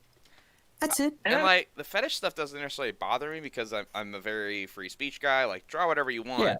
I'm just it just doesn't really do much for me. I'm like, tell me a good story, show me really good art, show me something beautiful, amazing, etc., etc. But like I don't mind if you go into some whatever. I mean, I don't do the drawing thing, but I'll make fun of you for it, but I won't hate you. Like, you know, it's like, oh, you're into... like, even in real life, I don't mind going here or there to some little whatever, but it's not like it feels like almost if you're in fandom, you're an outsider. If you're not like, look, I can't get off unless like you put on the mask and we recite a line from this show and then we have sex. Like you can't be normal anymore and have a nerd interest. Yes, boy, you are on me and Dave's corner. Goddamn, it's nice to find other people like that. It's on there. Obviously, awesome. Yeah, Dan too. Dan's like my most straight-laced friend ever. I'm amazed he puts up with me even. But comes over to my house. I'm like, Dan, don't look at anything on my desk. Don't look at that book, please. Just, not do it anyways. I know you're very good about it. No, he's like, Dan has gone to art shows with me. I'm like, Dan, I gotta go sit at my table. Can you put up all of my pornography in the art show? And he'll do it. Damn it. He's a good guy. He'll sell it like it's his. It's amazing. I'll do it anyways. It's like, I don't give a fuck anymore. Why are you so nice? You don't have to be this nice to me. Nobody should. It's funny because years ago I was like, ew, furries. Ew, porn, no honor. Get that shit away from me. And I was like, well, I don't even care anymore. That's the kind of evolution I went through when I kind of realized the anime fandom was no different. I stopped being like, ew, furries, gas the furries, because like it's the same shit. Yeah, I don't have any room to talk. I still say that. I mean, it's funny to say, but I can't earnestly really dog on the furries anymore because I feel like as someone in the anime circle, I got no room to talk anymore. It's like you're like, oh, those degenerate furries. Now let me go back to my anime fandom with this fucking with their hentai. Well, I with this brother and sister peeing on each other. Yeah, like on Shots, incest obsessions. I always bring this one up because it's a good benchmark. But on Shots with Comics, I reviewed Legend of the Overfiend, the manga, because it got a U.S. release. and it's just about 14-year-olds getting raped by the devil. Like, that's all that happens. And people are like, oh, furries are degenerate. I'm like, motherfucker, this came out in the 80s. Like, fuck off. There are more out there. Now, I will always say this. Legend of the Overfiend is the funniest thing I've read in my entire life. But there are people who think it's, like, sexy. My husband also read it, and I remember asking him, I was like, did you find yourself aroused? He said, at no point. But we trade jokes from it all the time, because it's hilarious, because it's so fucked. Yeah, there's a lot of, on the podcast we had, it's called The Other Side. Yes, okay. And we would often watch, like, some depraved shit to then come back and talk about it and, like, sort of share it. Because the idea was we wanted a more... an anime podcast for people with lives, more normal people. We're pulling more we're trying to skew a little more Opie and Anthony with our presentation. Oh, okay, yeah, sure. Shock jock stuff, which I love. Yeah, so. exactly. Yeah, so we would often watch depraved shit to come back to tell our audience what's in this. I remember we did one where I don't remember what the initial theme was because this is years ago, but we watched each one like a specific fucked up anime. Mm-hmm. And the only one I remember from that show was one called Hell Knight Ingrid.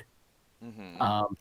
And I remember that it was just it was supposed to be like this tough chick that fights demons, but it was nothing but her and other girls getting raped by said demons. Yeah. Okay. Until the climax of her getting gangbanged at a theater, until this blue guy comes and saves her and fucking kills all the demons.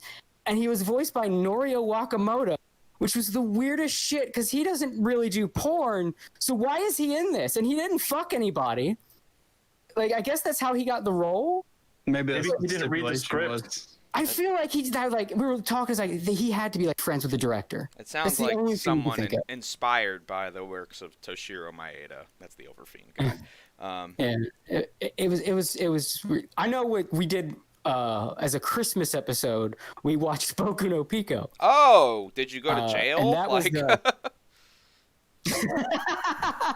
well, my co-host is mad at me because I skimmed through the sex scenes. Oh, you pussy. Just kidding. Well, because I don't think you understand. Hentai sex scenes, it's just 4 frames looped. Oh, they look terrible and they go on forever. They're so cheap. That's why I can never get into hentai. Aren't they all censored too? Yeah, they're censored. They've got either the black bars, the pixelation. But that's the thing is, there's guys in Japan who can't get off without the pixelation now because they've been trained for it. Yeah. Isn't that the saddest thing you've ever heard? Incredibly sad. How do you have real sex after that? They don't. Why do you think there's nobody? Why do you think the birth rate's so low in Japan? Yeah, they have all kinds of construction paper. They have all kinds of black construction paper, some 2-sided tape. They draw some Larry boys and go to town. They have all kinds of social and sexual issues over there. It's a very sexually dysfunctional country. It's crazy the stuff you read about over there. It's also really, really sad. But then, I've met people at conventions where I'm like, oh, this is just like that hikikomori thing I hear about in anime. We've just got that here. We just address it even less. Yeah. No, we also don't tolerate it like they do over there. I mean, we kind of do, especially online. The people, some of the biggest losers in the world, we give huge social media followings to, and it's this is a crazy person. Especially in furry, there's people who live horrifically unhealthy lives, especially sex lives, and the fandom makes con heads out of them. They're like, be like this guy. Though that hikikomori is they will not go outside, and their family.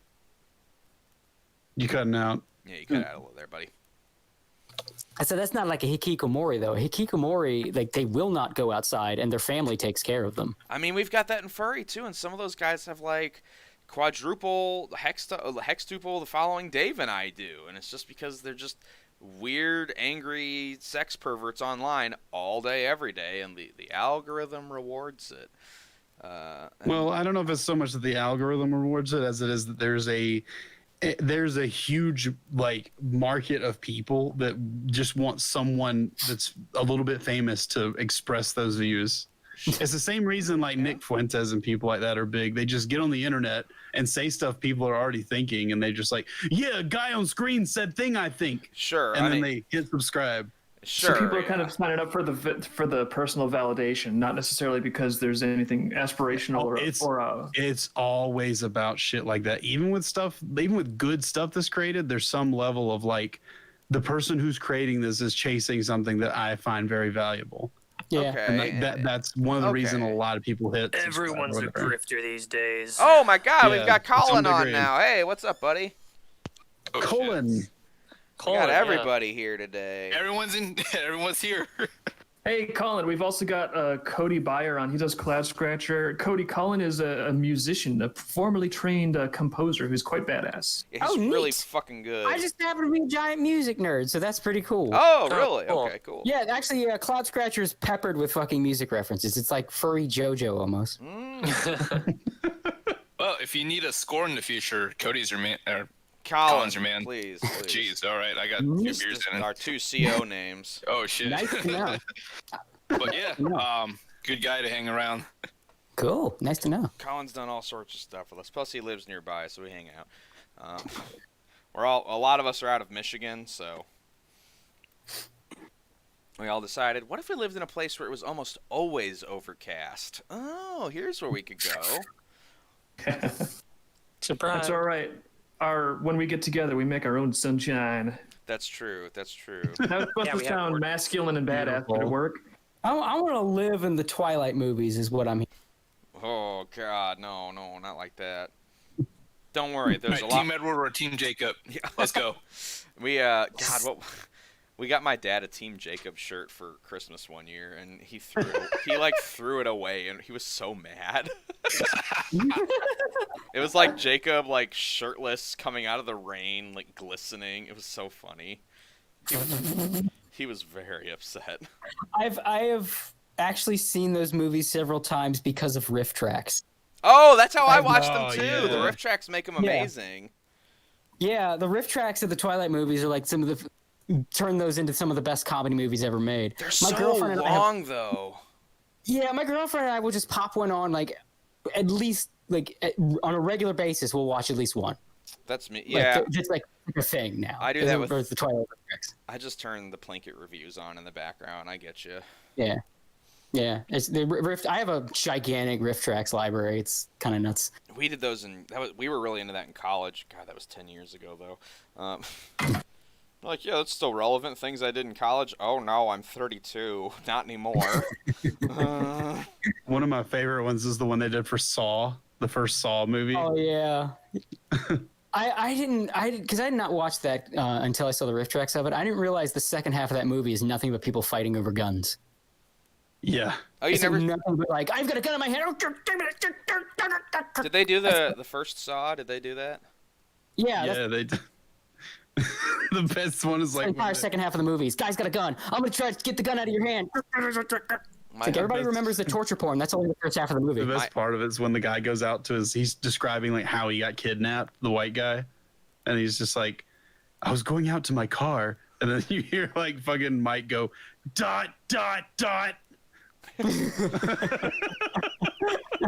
No, it's Kevin Murphy who did that. ... You can hear the ellipses. My husband had a Saw movie poster in his bedroom growing up, so that's how you know we're cool. If you've ever seen it, they did a riff tracks of The Grudge that's hysterical. Oh, good. I bet that one's good. Yeah. I have so many, I have giant just external hard drive of riff tracks because me and my girl are really tracks, and we'll just. Now you got. Are you married or do you have a girlfriend or what's? Well, I have a girlfriend, but working on marriage. I was about to say that working. What the fuck does that mean? Are you engaged? Like. Well, she's gonna be getting a ring soon. I've been trying to move closer to her, and I've been having a lot of long problems with that. distance. Okay. It's sort of like it's like a couple hour drive, so it's not like it's not like she's on the other side of the country and I got to book a plane to or whatever. I dated a Brazilian girl. I get it. Other side of the world, you know. It gets weird. No, it's a couple hour drive. So we see each other pretty regularly. It's just I'm trying to move up there so I don't have to drive a couple hours to see her, and she don't have go a couple hours to see me. Dude, no, that shit sucks. Yeah. AJ, my husband now, I was in St. Louis, he was in Michigan. We dated for, 5-6 months, and then we're like, fuck this, and I moved in. And then it was great.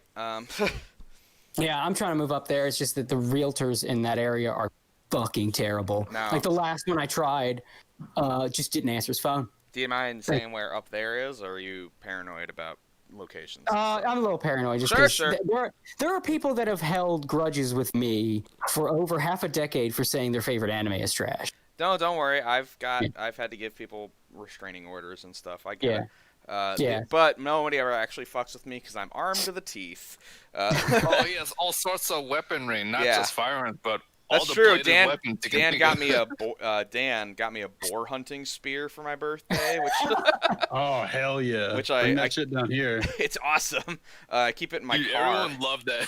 Yeah, we were playing with it at the Beachheads meetup. They're like, "Look at the spear." It's like, please don't swing that too close to my dog. Like,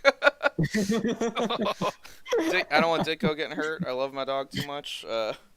Rather not turn him into Vietnamese dinner. Yeah, you know, I'd already cooked for everybody too, so it would have been a waste. Dit kebab. Oh no, that's so sad.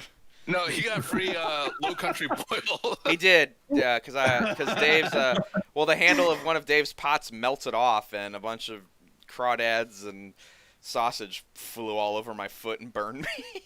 Because Dave was like, "Oh no, there's metal under those plastic handles." There wasn't. Nope, it was they melted right off. They melted right off.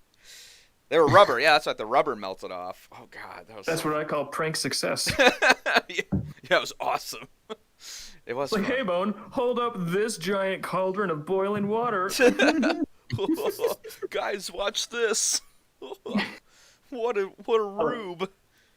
Although speaking of practical jokes, sometimes you got to bring that boar spear over because I want to chuck it at the deer in the backyard.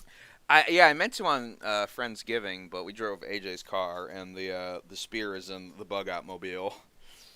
Yeah, I keep forgetting, but I want to chuck that thing around the yard. My undying red truck.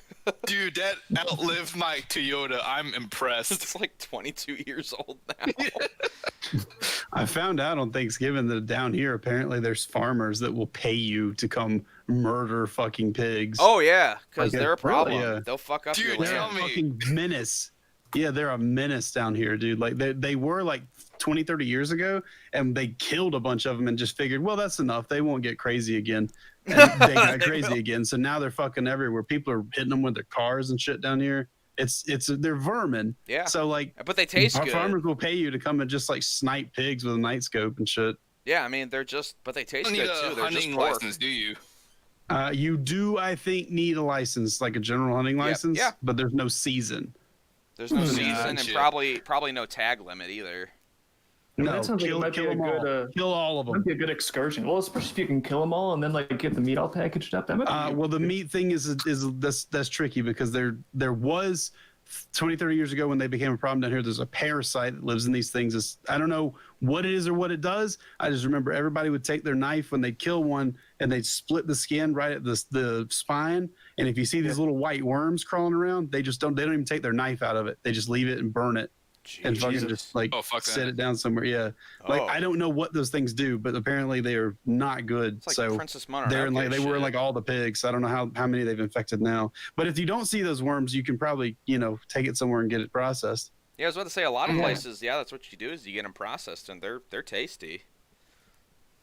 They're the pulled pork shit you can make with wild pigs is pretty good. Is you're gonna make like pork chops or something, it's not so good with them because a lot of their motor muscle and shit. The holding muscle shit like a tenderloin or something would probably be fine. Mm-hmm. But anything like the leg or something like that, just roast that shit, dude. Make it into pulled pork. Okay. Everything else is gonna be so gamey and tough. It's not gonna be worth it. Oh, okay. I've read different. I mean, it might vary by area too. So you'll get mixed answers. Some people say it's great, but well, plus on top of that, I got to start eating like organs too. So even if there's like a liver and a heart in there that no one is gonna have, I can just chomp that up. Yeah, I don't know how good pork heart is, but you could do that, I guess, potentially. Nothing would be stopping you. Yeah. All right, Dave, we got more. Well, I know I looked this up, they've spotted wild pigs, and they are illegal to hunt in 40 out of 72 regions in Michigan, so don't worry, we're getting there. All right. Let's see if Kill every one of them. Kill every one of them that you see. You'd see Do them. not let them come No, down when here. I lived in Savannah, you'd see them if you drove into like the rural, like even just neighborhoods. They'd be around. God, they're fucking menace. Like they should have killed them all 20, 30 years ago. That's one animal they should, like the tick or something. Trust me, I have opinions about ticks, extinct. so don't worry. Yeah, I know you probably do. But they should fucking extinguish those things from the face of the earth. There's no reason they should exist. Well, I mean, what was it? Hazen, you know this. Remember on Biggest Problem, they talked about how it's like there was that thing they could have introduced to mosquito populations and like killed them in 3 generations, but they didn't do it because they're like, well, mosquitoes might be very important to the biodome. And it's like, no, fuck it, get rid of them. No, there's nothing that exclusively survives because of mosquitoes. Mosquitoes or ticks. Nothing. Well, maybe possums. Possums really like ticks, but possums eat ticks, but they also eat dog food. They eat a lot of things. Let them eat things. fucking dog food. We don't need to make dog food extinct. You know what? We'll make more dog food for the don't possums. bite you. We'll make more dog food for the possums if we kill the ticks. I'm fine with that. I will personally roast meat for possums if it means for the rest of my life. If we can get rid of fucking parasites. I will personally roast meat for possums. Fuck them, dude. You're out there grilling. People are like, "Oh, you having a barbecue?" You're like, "No way, man. I'm getting this feeding for the possums." Dude. Thank you. We took all their ticks away. Yeah, just paying back the possums. This is stupid. Is like during Hurricane Katrina, and I think one other hurricane, there was like a path they could have cut through the woods outside of New Orleans where they could have got like supplies in a lot easier than just using the fucked up highways. And all these green weenie environmentalists came by and they were like, no, but the spotted owl population will go extinct, possibly, maybe not, but they might. Fuck them, kill them all. What is a fucking owl? Get fucking supplies to people who are hurt in fucking in New Orleans, dude. Fuck you and fuck your stupid owls. Listen, I know my Futurama. You gotta get rid of owls. They become a menace. What the fuck is an owl compared to a fucking human life? Come on. I don't know. Have you met people? Yeah, there's some people I like less than owls, so, you know. Yeah, I guess you're right about that. And all of them were from New Orleans. They're onto something. Yeah. Just kidding. I have a very nice uncle who used to live in New Orleans, so I like him more than most owls. Blue had a good plan. We'll turn all the fucking hogs into possum food. There we go. We'll just shoot the hogs, leave them for possums. Perfect. Just make sure they don't have those parasites in them. Hogs for a second. We'll make all the hogs into pogs. We'll make them into poggers. Oh my god. That just hurt to hear. That's as bad as that leaked conversation with Pokemon with all those fucking weird Twitch emojis they were texting to each other. But yeah, you can make them into possum food. That's fine. Just make sure they don't have those weird parasites in them. Because I do like possums. They are beneficial to the environment. They don't turn your crop over and not eat it and just leave it rooted up in the ground. So they're cute too. They are, and they have thumbs. I didn't know they had thumbs. I thought it was raccoon that had the thumbs. They do too. Raccoons and possums. Their thumbs aren't opposable though. The raccoons. Oh, really? Yeah, like a possum's hand looks like a human hand, kind of. Oh, I didn't realize that. That's crazy. It's a totally opposable thumb. They're like one of the few like simian sort of animals that have that. Oh. So we might have a big problem in like 30 million years, but we're good for now. Yeah. Well, hopefully the possums will hear this recording in the future and give mercy. It'll be a grim, dark future. Well, I mean, with all the furries in here, that could have 2 different meanings if the possum's here. Oh no! Oh no! We know they have technology that rivals our own, but can we impregnate them? More at 7.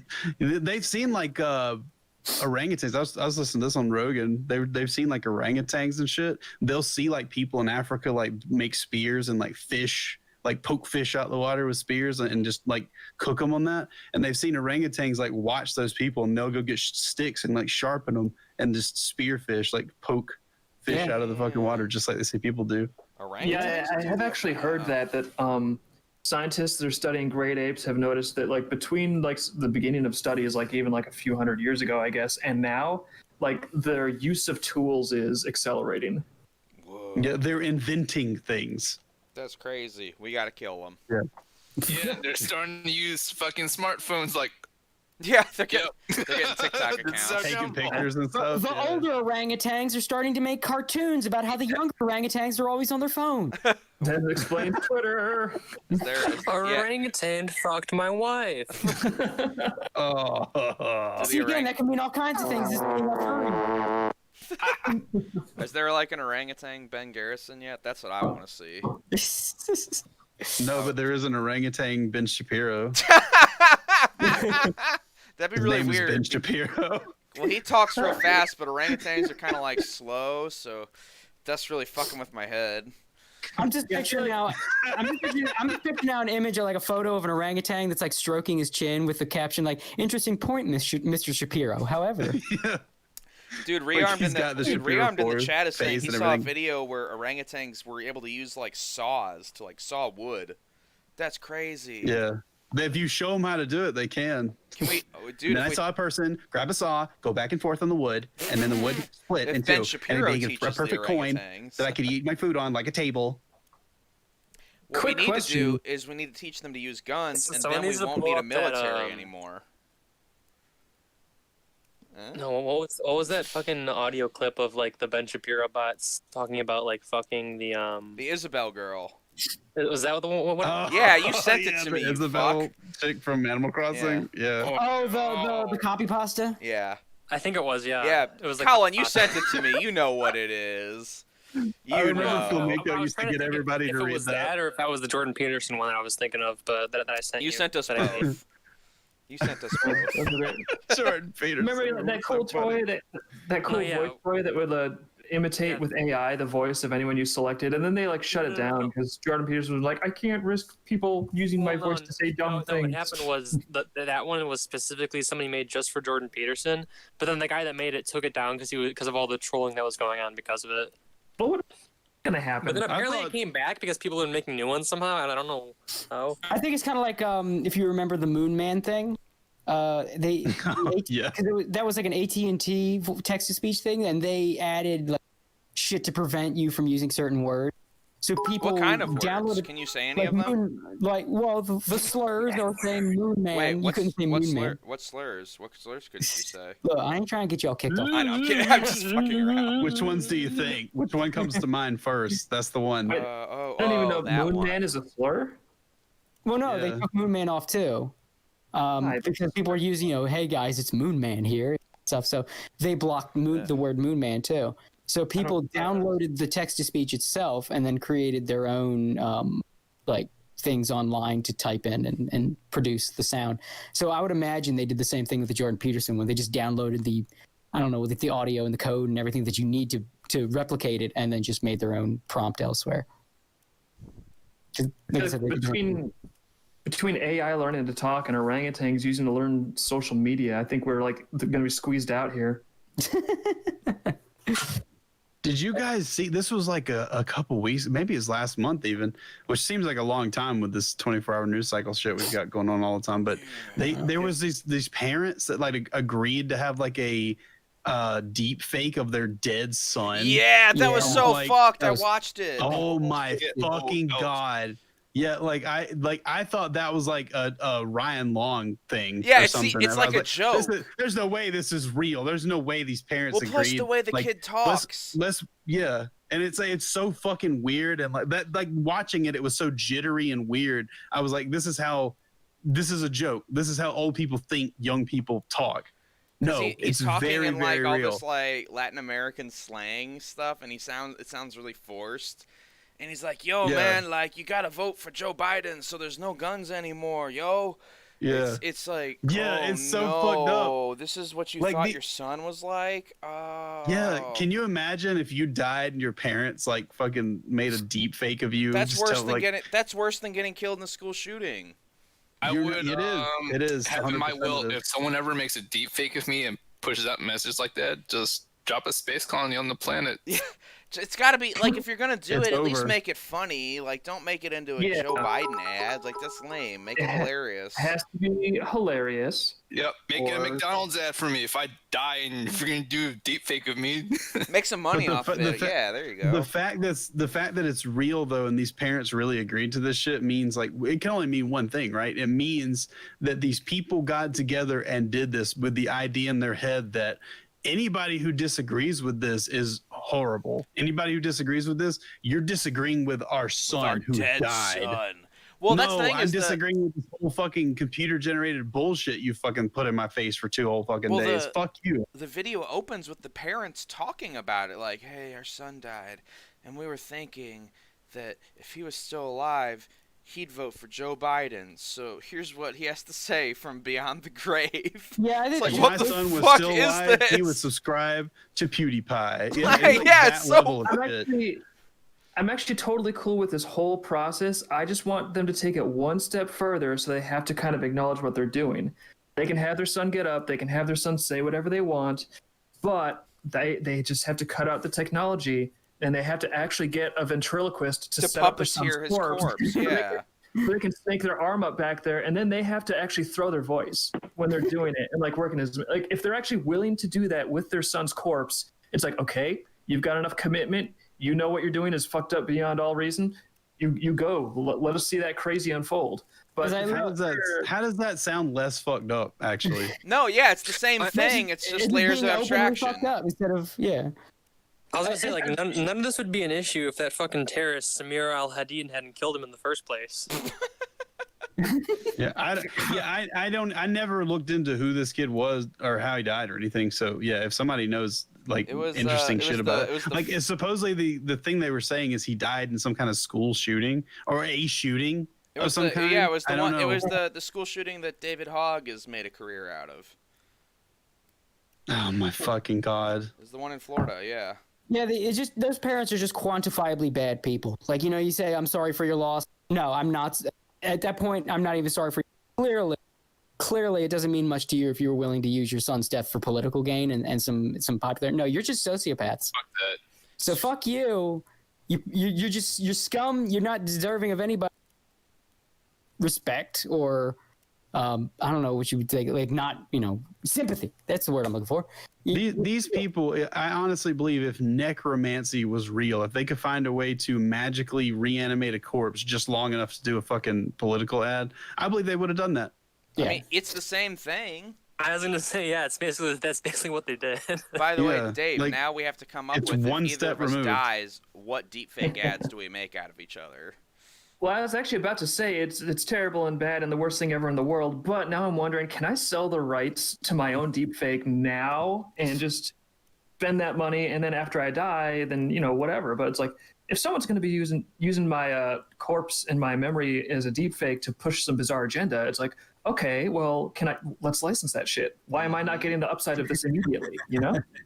Look, nobody deep fake my dead ass to praise any of these fucking slice of life animes. I don't want to hear any of it. I don't want to hear my tell you to watch the 4th season of Dragon Maid or some shit. Deepfake Cody Byers, it's like, guys, this anime's listen up, yo. You gotta watch the 4th season of Dragon Maid, man, my dude, yo. My dude, my man, homie. Joe Biden loves Dragon Maid. Just like you. I bet he does, actually. I mean, who knows? Like, I don't. I mean, he thinks he's watching MASH, but he loved it when he was watching it. Yeah, he was into it. It's also going to have like religious implications because it's going to start with celebrities and then it's going to move on to normal people licensing their rights. And eventually Disney is going to own more dead than any other company because Disney's got the snowball going on this entertainment monopoly. So it's like, yeah, Disney's going to have, unless someone else steps in, Disney's going to have the monopoly on the dead. Well, there's already happening with that movie where they quote unquote cast James Dean because he was the only actor who could play the part. So they're having a digital James Dean deepfake play like the lead role. That's not. Boy. Dude, celebrities are never gonna die. It's gonna be so weird. Plus, I think if they keep doing that, why wouldn't they? They're probably not even probably the end of celebrities in general. Like there might be the occasional exception, but I think like a great recognizable movie actor now is like, oh, Harrison Ford, Tom Cruise. Those are going to be the same guys acting in movies in 100 years, and actors are just going to get trained to basically do mocap on them like they're puppets. Well, and you already see it with like the digital de-aging stuff. They make super old actors. It's like, oh, they're in the 20s, the 30s again. You're never gonna get any new actors. It's just the same actors, digitally de-aged. Well, I think you're gonna see like. I'm a little less, I don't know, doomery about that kind of thing, because I feel like the more that a big company start doing that shit, the more people are going to. People are eventually gonna hate it. Yeah, at first. Yeah, and not only just hate it, but they're gonna drift more toward like new directors making good things instead of the 80th Disney movie. I mean, there's always gonna be the idiot consumer that just like, I like Batman, I'll buy anything with Batman on it. But you're going to get more and more people that just want to see a good movie than like some Disney weird, creepy digital like resurrection project. And I mean, Disney already's hurting now. So are they? Yes, but yeah. They're gonna have to. The good stuff is going to have to be in a black market, I think, because they're explicitly connecting social acceptability and morality and virtue and all of that. They're explicitly connecting that to conforming with corporate consumer choices. So if you don't consume the thing you're supposed to and celebrate it and like actively say the right things and use the right hashtags, then they're gonna smear you as like, oh, you're a monster, you're the worst thing that could ever be, and no one can associate you with you. And I would call it a black market, but I think there is a burgeoning independent market for. I can't remember who said it, but someone said it, and I fully agree that being not woke is going to be a selling point. I hope so. We've been waiting for that. Within the next 5 or 6 years, I've told Dave and Bone about this. It's a cycle. It's sort of a pendulum that swings back and forth from left to the right. Grant like what was it in the 60s, 70s, back when black and white Twilight Zone was on, and Lassie and shit like that. The right had control over everything and what opinions you could have. That changed around the 80s and 90s, and we're due now for that 40-year cycle where things are going to start coming back around to where the left has had control and people are tired of it. So they're going to start looking to people who are more into like free speech type shit. But that's eventually, if people don't kind of curb that swing, going to swing back into no cussing, no porn, no titties, no beer, no anything ever. Ban alcohol. Like, listen, it's if going they to go do back that, around. I'm going to have so much fun. You ban alcohol, I have no reason to live anymore. Oh no! So, well, I don't think it'll go that way, because I think even the dynamics of left and right has changed. I don't think it's the left and right of before. I think we've gone to like leftist authoritarianism versus more populist free speech. So I feel the pendulum is swinging more. You see it like in all kind of facets. The pendulum is swinging more towards populism, and I think that's where a lot of the burgeoning independent market is coming from. I think that's why Indiegogo has become this viable source for comic creators now. We do like Indiegogo. I think that you are right for a sizable portion of the population, and I think that a lot of intelligent people would probably agree with you. However, we do not live in a world populated by intelligent people. If you've ever seen one of these like super hard right, like Nick Fuentes, I know I keep bringing him up. He's like the poster he's a good example of like the dumbest people on the right. Sure, yeah. Yeah, but I mean, even like that just get mocked as tradcath. I mean, you have they do, but there's enough of them to where they can kind of. Yeah, they can kind of come into a thing and ruin it if they want to. And they kind of apparently have done that in some cases. I don't know exactly what's happened, but I've heard like they'll come into a thing and just completely tear it apart. I know they did that too, like Goomba Boy. What's his fucking name? Charlie something? Charlie Kirk? Goomba Boy? Oh, like Charlie. He looks like one of the Goombas from the real life Mario movie. I'm so confused. Yeah. Damn, son. Oh man, I know who you're talking about now. And which, in my opinion, I think that was very fair for them to go in and ruin that fucking circus. Make fun of Charlie Kirk. That guy's a Dorcas. Like, yeah, to some degree, like Ben Shapiro and these other people, and we don't think about these people in their audiences a lot because they don't seem big to us. But these are the people who get on the fucking radio. I mean, Ben Shapiro has like 4.5 million Twitter followers. It's crazy. Yeah. He's like a silly pants joke like to what us. Media can and can't do. Yeah, and to some degree, we're not. Like the intelligent people are fractured and splintered. these people have a big pointed fucking group of people that they can aim at something.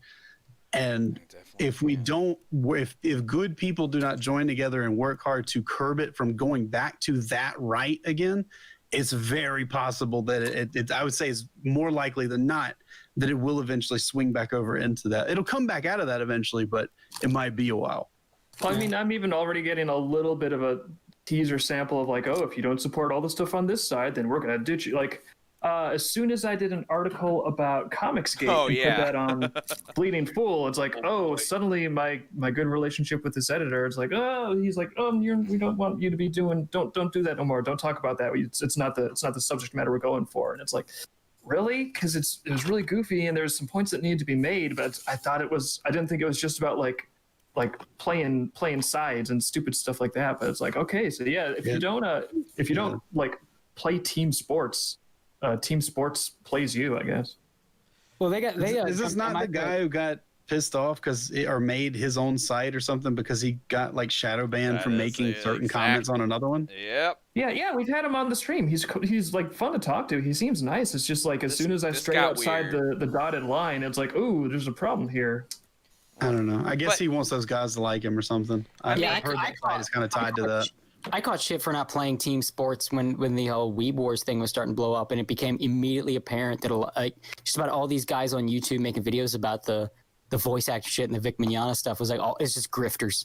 It's just it was all people just copying shit they'd see from fucking Nick Rakita. I remember one time Nick said, I got some big news. I'm going to go on the stream tonight. I don't watch Nick's streams regularly because I just don't have time to catch streams. They're very long. I remember him saying that. Now it was during the height of the Vic Mignogna shit. And I was like, I'm interested in this. I'm going to go check this out. And then that night there was no stream. And I asked people and they're like, oh yeah, Nick said something came up. And there was, I can't remember who it was, but there was some other guy. I think it was a Comicsgate guy.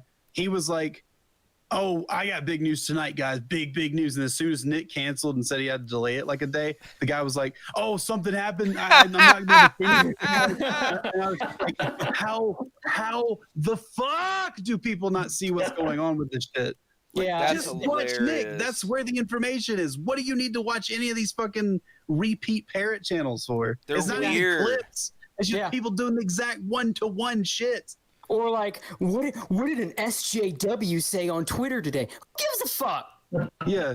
I need the idiot Joseph Watson. Yeah, I need the idiot Twitter to like update or whatever the fuck. Like I need to know everything. I need a daily video from Paul Joseph Watson to tell me, look at these liberal crybabies every fucking day. Oh, every someone who's retarded, active period. retarded. I need that yes, in my thank blood. you. Yeah, it's like. Yeah, what did Renfamous tweet today? I give zero fucks. Oh, is she still a thing, Renfamous? I don't. She was for a little bit. I remember. Who the fuck had a Twitter? That? Exactly. Back when Anime Outsiders had a Twitter account. My only ever interaction. Wait, did you guys get banned from Twitter? Multiple times. What? Why? Because I like to start shit. Because that's the fun of Twitter. Oh, I mean, yeah, it's fun. I always start shit, but nobody ever reports it. I guess, or sometimes they do, but it shows up as like we didn't find it. And we got so and we were like actually going after voice actors, and apparently some of them had friends on Twitter, so they had us banned. Oh, were they blue check marks? Damn.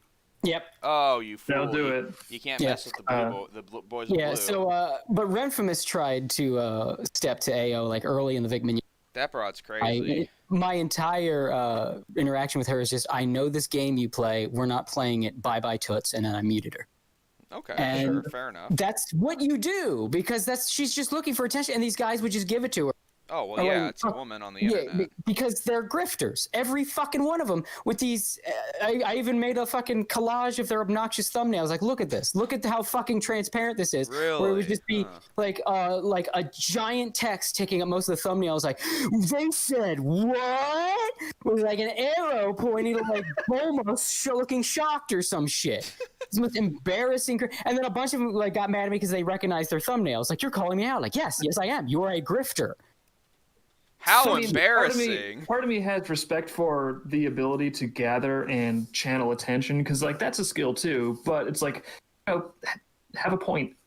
Yeah, you're all pathetic, and nothing shows how pathetic you are than your obvious clickbaiting thumbnails. I hate it. I hate the thumbnail shit. Like sometimes it'll actually be a video that's about something where it's like, oh, I actually want to know about this, but the thumbnail makes me be like, I don't want to admit that I clicked on this. When a thumbnail says in giant fluorescent letters like "You'll never believe," you know what? No. Yeah. It's like BuzzFeed for people who think they're too good for BuzzFeed, but it's the same. Thank you. Yes. It's the same shit. That is exactly what it is. Oh, I'm too good for that. Clicks on the same shit, different flavor. Yeah, it's everywhere. Yeah. No, we're doing a shot to school, Joe. And like the whole thing with the anime fandom is a lot of them don't consume any entertainment besides anime. So none of them were prepared for voice actors to be leftist idiots. And I'm like, they're actors. Actors are leftist idiots. Why were you trying to make friends with actors? You keep them at arm's length. You just watch when they're in a thing, and that's it. They're stupid because they're actors. That's why in ancient Rome they were treated as second-class citizens. Well, they knew. Well, no, Hasan has a theory. Well, it's not even necessarily a theory. It's probably true about why the voice actors parrot this stuff. It's like they have to. Oh, or they I know lose their that's job. why it is. Yeah. No, it sounds like a theory because it's insane. Well, because I can't tell, just like, sorry my I said sources. theory. I wasn't trying to be a dick or anything. No, it's totally it's fine because it sounds crazy. Yeah, I mean it does. Sounds like insane. Yeah. Like, why would you do this? You can obviously tell who's saying it for work. Can you? And All of them. Yeah, I've said it to a bunch of people that will like tweet at me like, "Look what so and so said," and I'll just say, "Yeah, they're saying this for work. They're trying to get work." Yeah, you don't get work in these unions, voice acting, screen actors, any of that shit, any of these guilds that are around that are for like entertainment shit. You do not get work. Like when you walk into the office nowadays, ever since 2016, when you walk into the office, the first fucking thing people ask you, "Did you see what Trump tweeted the other day? Psh, gosh, look what I replied to him with." Like they'll say stuff like that to you. Like Steve Bloom and all those people, that's what they fucking talk about like when they fucking come into work. It's so sad. It's the most embarrassing shit I've ever seen. None of them gave a fuck about any of this shit until fucking Trump got elected. Then suddenly all these people are fucking super political. Yeah, it's because these unions, they put stuff out where it's like a unspoken message that like, if you're not talking about this kind of stuff, that must mean that you're on the side we don't like, and we will call you racist and not give you work, and you will starve. So what the fuck? That's what they did to Vic Mignogna because he's outspokenly right-wing Christian, and so they pulled the whole thing to ruin his fucking life. Yeah, they did some of what they did to Vic. He's got, I've been to conventions where he does act a little weird sometimes, but the reason they wanted Vic out was because he would not fucking bow to Monica and he wouldn't bow to fucking Chris Sabat. Yeah. That's why they wanted him out. Chris And they put this thing together to say, he's a rapist, he's creepy, he kissed me once. Like, that's what they fucking were scheming to get him the fuck out of there because he was not one of these little weenie beta males that would just be like, oh yes, Monica Rial, whatever you want, whatever, women, girl power, girls get it done. Like he was not with that shit. I believe that's called kleptogamy. What? That's not a word. Yeah, it's the sneaky fucker theory. Oh, okay. The what? I want to know what that means. I also have a question for Hasan afterwards, but yes, Colin, go. For like yeah, it's I think orangutans do it, but it's like where the beta male orangutans will act more feminine in order to fuck the female orangutans. Does it work? Yeah, because that way the alpha doesn't kick them out. Yeah. Does it work for orangutans? I mean, they don't see him as a threat at all. It's that Stone Toss comic. Oh yeah, of course. I don't know if it's orangutan specifically. It's I get it's the Stone Toss comic of the predators hiding. Yeah, it's that pretty much. The male feminist. Hasan, I wanted to ask, where does Chris Sabat figure into this? Because I knew it was like Monica Rial and all them. What about Sabat? I always thought I don't know much about these people. He's a fucking producer. He's the Epstein of the Texas anime dub scene. Wait, is he really? I don't know how true that is, but there's like a rumor that he's like the casting couch guy for fucking Funimation, the women. But like at any time, those women can get together and fucking destroy him because he's fucking apparently done so much weird shit to him. Dude, my brother worked on. He knows that. He was a voice actor in a game my brother worked on. That's creepy. Like. Yeah, he knows that, and he does not give a fuck about anime production or voice or anything. All he cares about is staying in power and making money. So he just does what he does this to these women when they're new, and then they join forces after they're old. It's like the theory that's going around, right? I don't know if any of this is true. I can't prove it, but fucking that's like what's happening. And then later when they come out and they make friends with each other, he's so dumb that he doesn't realize that's going to happen each fucking time or doesn't care. He just does what he just joins side. Oh, we need to kick Vic Mignogna out. Why? He's a rapist. He is. Oh man, I don't need any proof. Get rid of him right now. He's fired. He's fired from this. He's fired from Rooster Teeth. He's fired from everything forever. No work for Vic. I'll never be able to play Grover in Paladins again. Oh my god. Chris Sabat is Grover. Well, that's the thing. I compare Chris Sabat a lot to Kevin Spacey because Chris Sabat is a good actor, but he's a piece of shit. Well, I mean, that's pretty typical with actors. Yeah. He's kind of a good actor. He has a good bit of range. I've heard him in a lot of stuff. He is really good. I thought he was like back in the day, but like there's just it's the same like 5 characters every time he plays something usually. He can do like the like when the non-ham too. That's the thing. He can do the I mean, you see him a lot in. I don't know if you watched the dub of My Hero Academia, but he's good as All Might. He's fun. Yeah, he's really good in that. Yeah, people say that, but I think the whole English dub of that is trash, dude. The fucking villain in I turned English on just to hear it for a second when I did a review on it, and I think I said this in the review. The English dub voice for the villain in that, the guy who like rots everything he touches or whatever, it is the same joke voice they use in Tails Gets Trolled, the video series for one of the fucking it does sound like that guy. He just walks up, he's just like, "Hey, what's up, Deku? There's a reason melt your skin off if you don't do what I say." Like it's like that voice. That guy seriously. He's not really that though. It's just he's always what's the word I'm looking for? I don't think that's Chris. It's somebody else. He sounds desiccated, so he basically just talks like this. Yeah, anybody can do that voice is what I'm saying. It's not good. It's not unique. It sounds like shit. That's not, but they don't do unique voices in Japan either. Like they just do the actor's voice most of the time. That sounds like garbage quality Starscream or some shit. It sounds like I don't know how great the Japanese dub of. That's the thing. Like, but like the whole sub versus sub thing is they're equally cheesy in both languages. Japanese. Like people think, the Japanese is more pure. To fuck with it. Yeah. It's like no, they sound corny the purity thing is like whatever. But like, and you have to remember too, My Hero Academia is a world of comic book superheroes. So of course the character you're going to have more characters that have cartoonier voices than something like 91 Days or something like that. It just doesn't have to sound like shit. That's I could have done a better voice. Sounds fine. I don't get why it didn't really. I don't get this weird like automatic reaction to just having a raspy voice. It's not just a raspy voice, dude. It's like the joke voice you do when you're talking like a zombie or something to somebody, or creepy phone creep guy. It's that voice. It's the same voice. If somebody was like, "Do your Mickey Mouse voice," I'm Mickey Mouse. Like, it's that voice. Like it belongs on fucking South Park, not some fucking $1 million production. But like the dubs versus sub thing, I get a little, but there's some dubs people like more. Like I like the Cowboy Bebop dub way more. Everybody likes the Cowboy Bebop. Holy shit! Even in Japan, they like it better. Well, the thing about the dub versus sub thing is not. I think like 80% of shows you can just watch either one. The quality level's the same. It's gonna be There's and then you have the 10% that's better sub, the 10% that's better dub. Sure. But most of the time, it doesn't fucking matter. People think it matters because they don't speak Japanese and they hear the acting in Japanese and think that's better acting because they don't get It's just as cheesy. I can agree with that 100%. They don't get that Japan has a different mindset with acting in anime than America does, where Japan hams it up. And they just hear emotion and think it's better acting. They don't get the Japan. Even the Japanese acknowledges where like you'll constantly hear a thing from like directors or something. If someone overacts, they'll say, "Hey, you're not in an anime. This isn't an anime. Calm down." You watch like something like Kill La Kill in Japanese, and then you watch it in English, and they're identical. Like.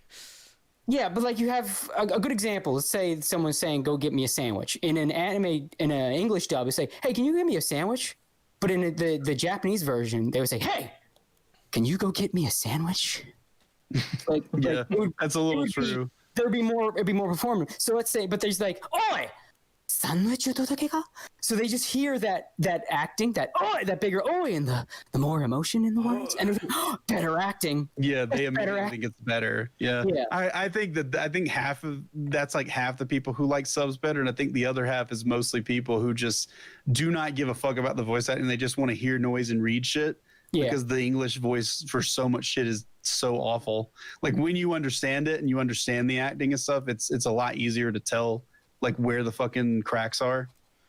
I usually watch. I think dubs are not as good as they used to be. The golden age was like the 2000s, the 2010s. Oh, okay. Yeah, like the Full Metal Alchemist dub, the original like 2005 series. Holy shit! That I thought that was great. It was good. Brotherhood also has a really good dub too. Well, it's the same. It's all the same dub. people. I don't like it as much, but the dub is fine. There's nothing wrong with the dub of it. Yeah, then there was like some other shows like, and it's the thing with Funimation too, because they used to be the best.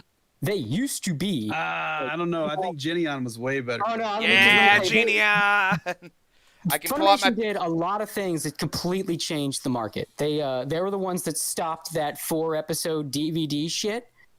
And started releasing like 23 episode season packs. Was that them or Viz though? No, it was them. They started doing like the 23 episode season packs for like $20. That's great. They started. Although now we know the way they fuck with it with localization, but they started doing, when they started their localization, they would do it to enhance the product. They would they would try to make anime not sound like anime, but sound like any other show. So they tried to make dub performances sound more like natural speech.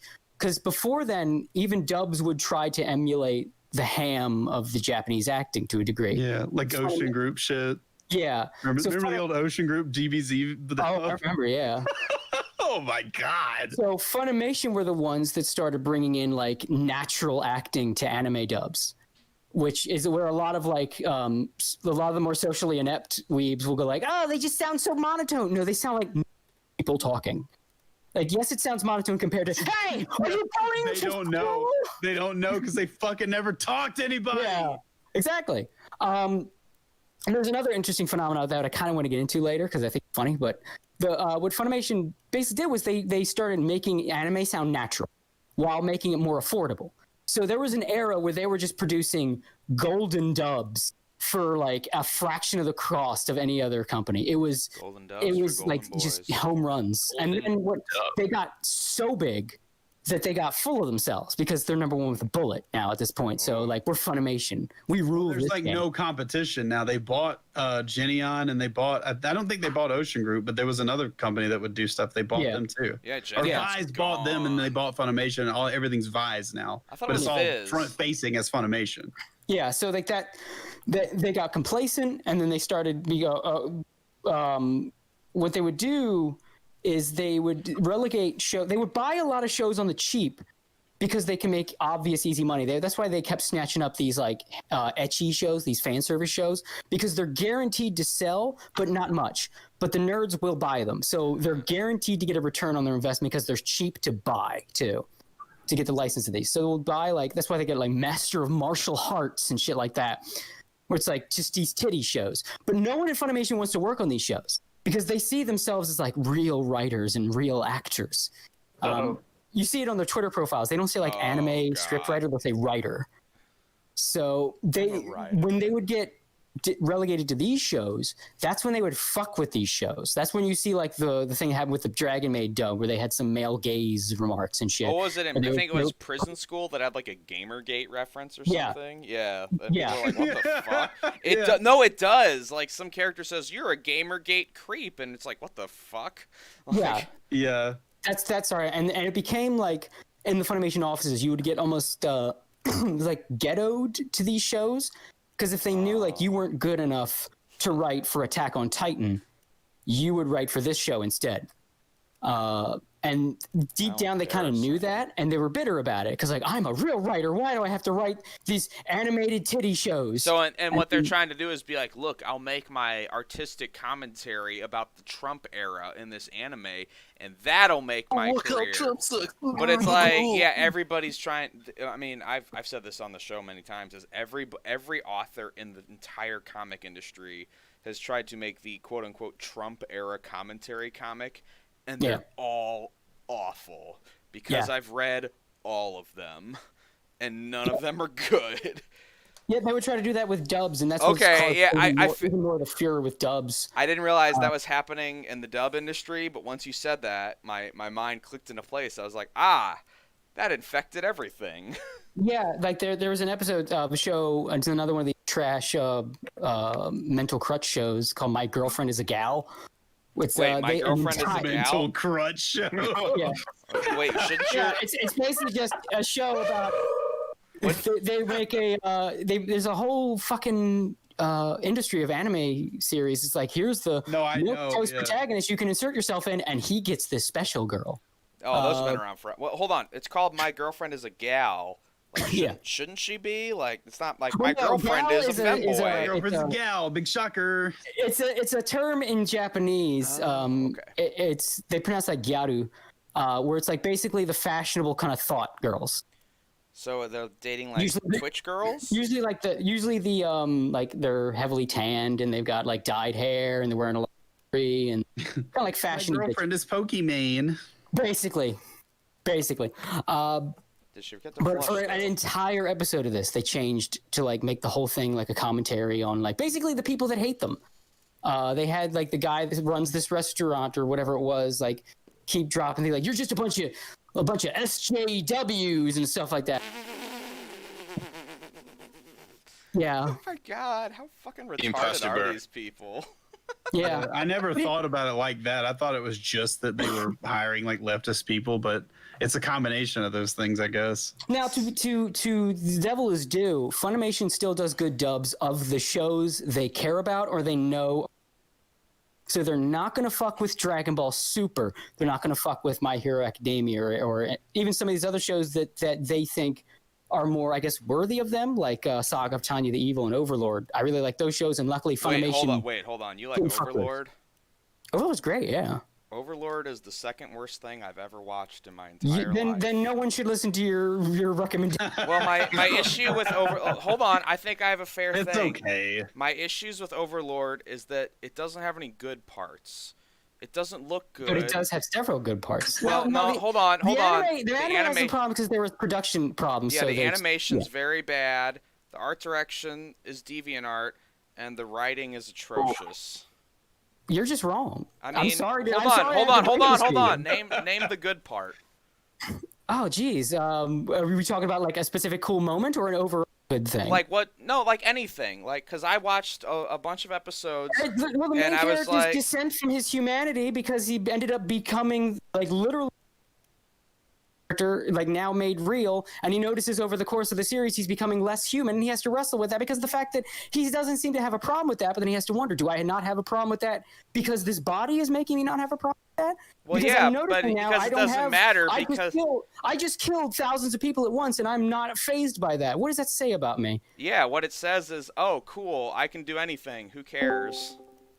But it's not a show about like, ooh, is he going to overcome the next strong bad guy? It's a character-based show. Well, I've read character-based shows. I've read like books.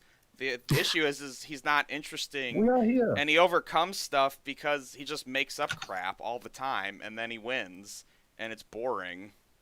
Because it's not about, again, it's like I would call it like a mental crutch show for people who like don't feel powerful in their lives. They watch this and are like, "Oh, I'm cool at life." One Punch Man is a power fantasy. It's the same shit with One Punch Man. It was like, I'm so powerful. It's an issue. I didn't really like that either. It was kind of funny though. That was what I liked about OPM is it's funny. Okay. Yeah, like it's funny. With Overlord, my issue with Overlord it's okay. It's like, it was just sort of you are strong. You masturbate a lot. You are strong because you are good at video games. Girls will want to fuck you because you like video games. One of the big conflicts in Overlord is the fact that he's only as strong as his minions. They were all capped in the game. No, so what? No, they revere him as a flawless, perfect god, and he essentially has to keep that image going because he's terrified of what happens if they ever found out. Well, he can pull out one of his 800,000 spells that he constantly references. Because it's not about can he win the fight. The fights don't matter. I mean, they probably should. They don't, because there's a whole other cast of characters besides the protagonist. The protagonists are the villains. They move That's why we have the side characters that get caught up in their shit. Yeah, and but then they're they'll have awful. and then they'll have. Why are you so wrong? I mean, listen. When characters are ugly and boring, like, what am I supposed to like? I'm gonna tell you why you're wrong and make you look bad in your own stream. I don't care. Like, that show's awful. I watched a bunch of episodes and it was awful.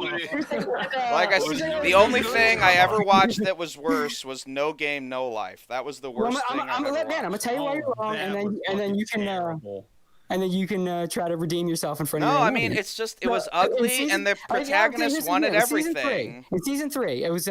Wait, there's 3 seasons of this shit. Season 3. I only watched part of the first season, and I was like, I can't. This is poisoning my soul. Man, he fears it. He knows. No, I'm just trying to say I only watched a bit of it. Are we still talking about Overlord season 3? Is there 3 seasons? It had 3 of that? seasons. Yeah. Who's watching There's 3 this? seasons. Oh. So if I gotta wait till season 3, man. Yeah, that's a bit of a wait. I'm not saying this one gets good. Ahead, let him say what he's going to say. See, I know you fear the inevitable. Let me. No, I really don't care about television. In this story from this because each season it had 3 of the books. So in this. Wait, I gotta read books too. No, they're adaptations of the book. See, you're not following they're along. books? Maybe that's why you couldn't follow the show. But anyway. Wait, no, I had to read the. Hold on. Shut up. I had to read books before I watched this awful show. No. You just said I had to read the books or I couldn't watch the show. Again, you're having trouble following along. Maybe that's why you missed stuff on the show. I read books. Like, I've read like 7. To be fair, you have to have a pretty high IQ to understand Overlord. I mean, I guess, yeah. But anyway, so from season 3, it was an adaptation. I think book 9 or 11, one of those. There's 9 of these things? There's a lot. Are you going to react every time? Are you going to let me finish? Well, I didn't know. I don't know this shit. So anyway, again, my family is in trouble.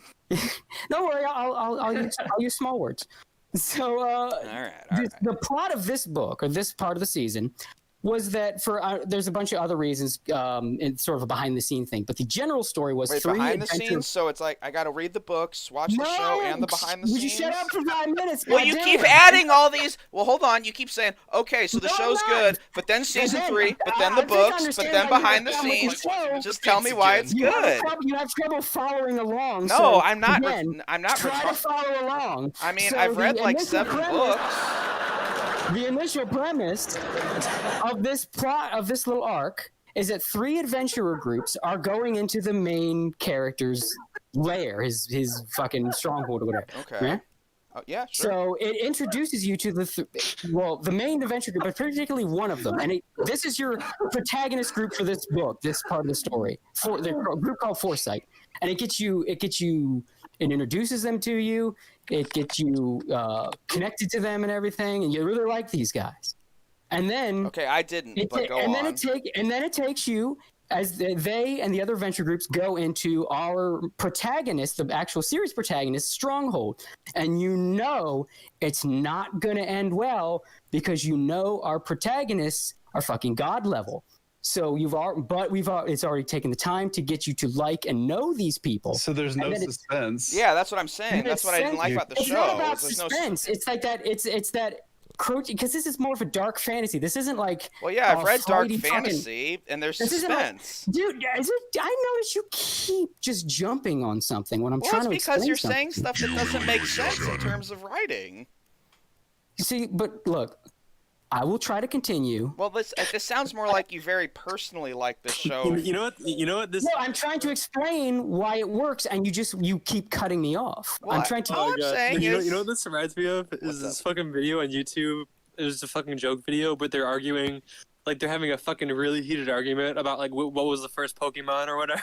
It's like, no, fuck you, dude. Professor no, I mean I don't smart really care that much. He wasn't stupid. I watched like.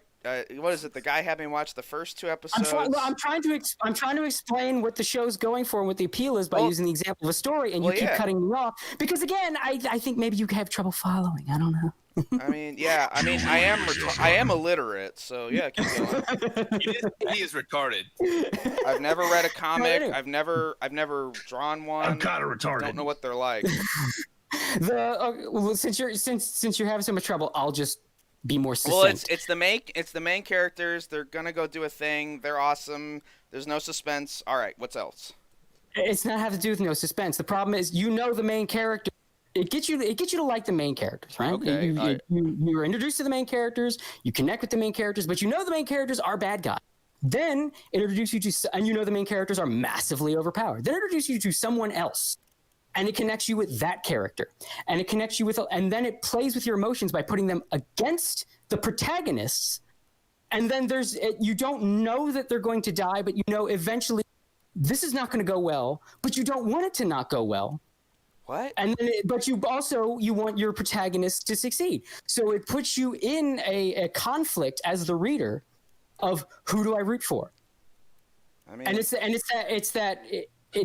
like an emotional blow to you because I like that guy, but that guy's going to kill that guy. I don't want that guy to kill that guy, but that's pretty typical of a lot of shows, sure. We should watch pornos and have arguments like this about them. Well, hold on. Yeah. One sentence and phrase I heard you using a lot was, "You get connected to this character," and why do I get connected to these characters? What? All right. Well, here's an example. The main character. We're introduced to him when he first starts playing, and then we get that he's a lonely guy. Yeah, he feels up a girl immediately. There was a reason for that. It was kind of funny, but he's a lonely guy. His only friends were in this game. This is all he really had. He was just kind of a salary man with no real friends, and this was his entire escape was this game, and now it's shutting down. So okay, so he should kill himself. All right, whatever. But either way, that'd be funny. A game goes away and he kills himself. I'd watch that. Maybe that's what happened. So what happens is he's not taken into the game like they would do in a lot of other things. Rather, the stuff from the game becomes real, and then that stuff is taken to this other world. And we still don't know why, but we know it's happened before with other people. He's not the first. There are other artifacts from this game that are a danger to him. Just a quick thing from chat is saying he wasn't a salary man. Yeah, he was. Oh, someone in the chat said it. I don't remember. I saw a little bit of this shit. That was pretty much. I think he mentioned it in the show, but that was work all day, and then he came home and played this game. Okay. And so you're introduced the fact that the game was ending. He's lost touch with his friends, and he's sort of dealing with that. So that's why he as the game's shutting down, he goes to bed with the game on. As to sort of say goodbye to it. He's like having a sentimental last moment, remembering the fun times he had with his friends. Then you have the moment where he wakes up and he's still there and he thinks he's in the game, but then wait a minute, I can't get my windows up. And then the NPCs start talking to him and he's freaking out. So you're going through that experience of learning what happened to him in a more first person play-by-play way than a lot of these isekai that just, I got hit by a bus. Oh, hello, sir. Welcome to the happy world. And he's trying to figure out what the fuck is going on, which is where the boob touching scene comes from, because he's trying to see if he can do it, because if he's still in the game won't let him do it. Okay. So the fact that he was able to do it, and he's even thinking to himself, well, they probably didn't add a new H game feature, so this can't be right. I shouldn't be able to do this. Mm-hmm. And then the Japanese humor, the joke is that he still has his hand there the whole time while he's thinking. It's like, oh God, I'm sorry. It's kind of funny. Yeah. It's just, I don't know. Like when I watched it, I liked what I saw. Like, I think I saw maybe like 5 or 6 episodes of season 1. It was okay. It was like the humor of it was more what I cared about than anything else. Like the scenes with him and the demon succubus girl or whatever, those were funny. Not much else really hooked me in, and there's just other stuff I'd rather be watching. Like really.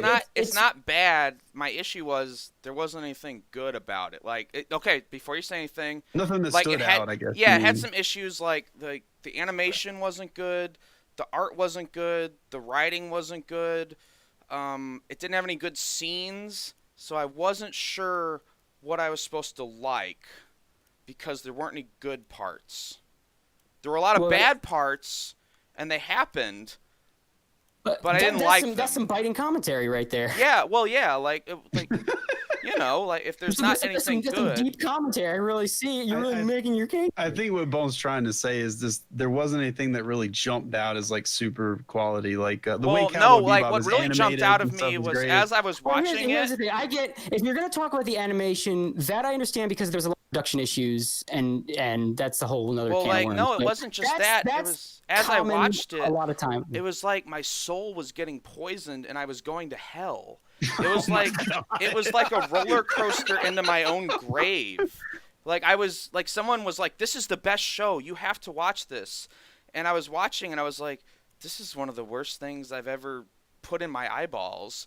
And I just didn't understand. I was like, "Oh my god." No, I saw it as having name something specifically that's bad.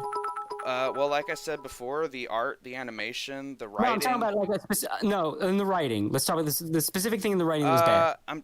It's been 3 years, I think, since. But I remember there was a part where he was going into like, he's walking. Well, not really walking. The cell is being dragged across the screen, and he's like, "I'm preparing for the battle."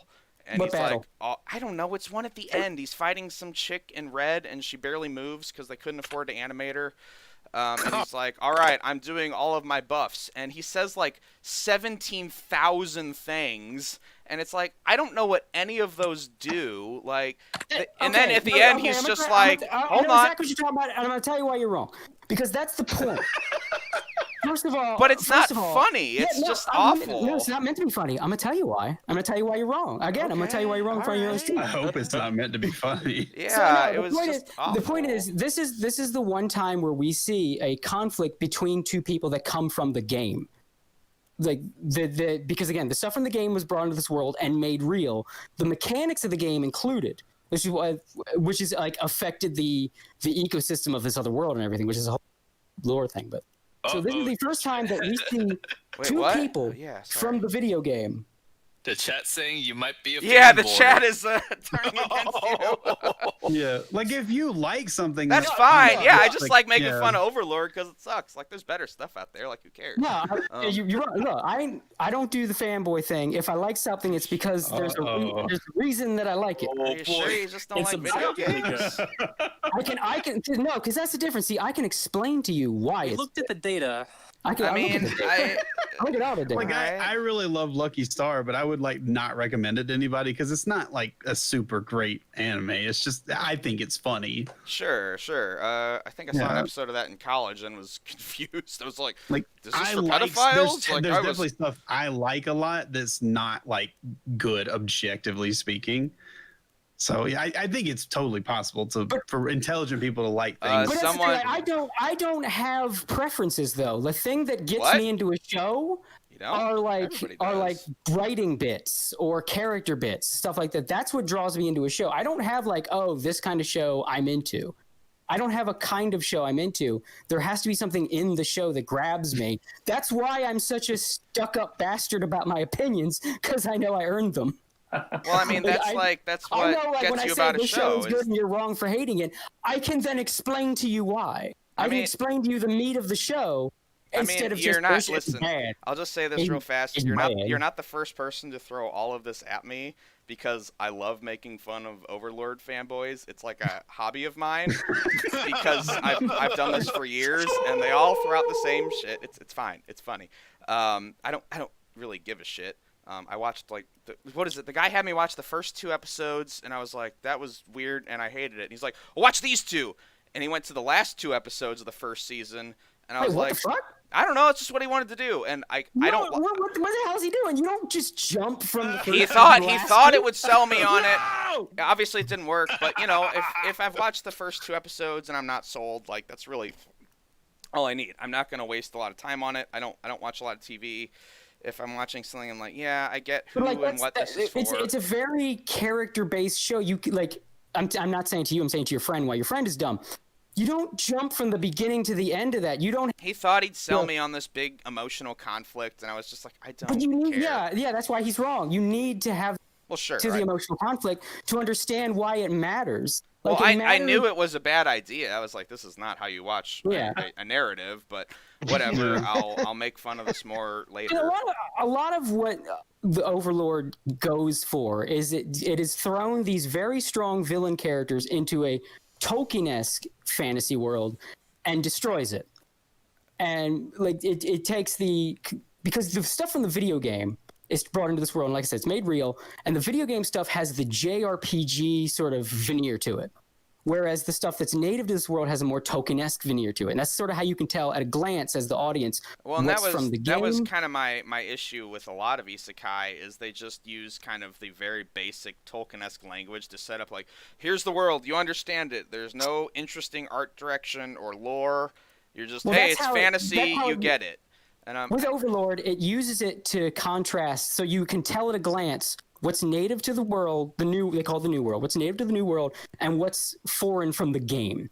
So you see the main character, and like the little touch of the main character's his little posse of NPCs.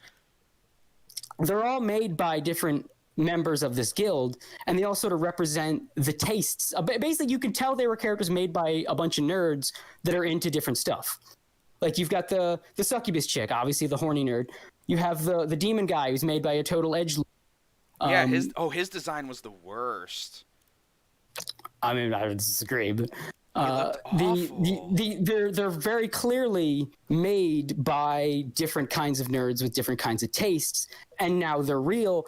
And it even goes into sort of the fun of, these kind of things that you might make as a character in a video game, now they're real and have consequences. Like the demon guy.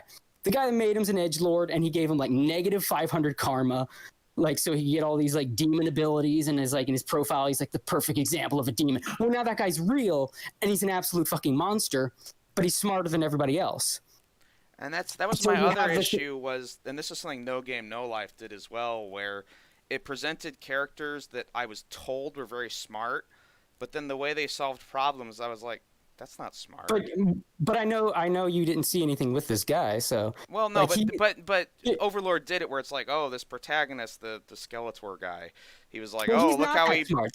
He solves everything and he always wins and he's got a million spells and it's like, look how cool he is. And I was like, no, he doesn't. So again, you didn't watch it. I know you didn't, and I know what episodes you watched. So. Well, I watched as much as I could, but You didn't. You watched 4 episodes. Yeah, that's as much as I. You watched the last 2 without any context. What was going on? I'm gonna die. Gentlemen, sir. I have been maintaining Dave, my Dave, you have MS. You'll understand. I'm gonna die. Yeah, no, he'll understand. Dave, I'm gonna die someday. Yes. I can only watch so much of this garbage. Like, exactly. One day I'm gonna die. I can't watch more than 4 episodes. My friend, I am also immortal, and I come to you in that spirit with this observation. I have been studiously maintaining my neutrality until it reaches peak value, which I believe is at this point in time. Peak what? Now, I have peak value. Now, since there are strong opinions on either side, and someone who has not seen the show has no fucking clue whether any of this means anything, I have not seen the show, so I am the perfect tiebreaker, and whichever one of you makes me the best offer will determine my level of enjoyment upon seeing the show. Okay. Proof. All right. Well, aside from what I've already brought up. Aside from what I've already brought up. I don't know what you've brought up though. It's been a lot of. Because again, you're not paying attention. Yes, I am. Which No, again, I am. I've been listening. I don't understand. Really not. No, I have. I swear. I just gave 2 examples, multiple examples right there. But the gist of the show and of why it works, because it is a dark take on very typical fantasy stories, not only just from a villain's perspective, but much of what it does is effectively turning the fantasy tropes on its ear in one way or another. You have basically very strong godlike characters that come to a fantasy world and tear it apart. But they can't tear it apart willy-nilly because there are things they have to watch out for, which you didn't see in the episode you skipped.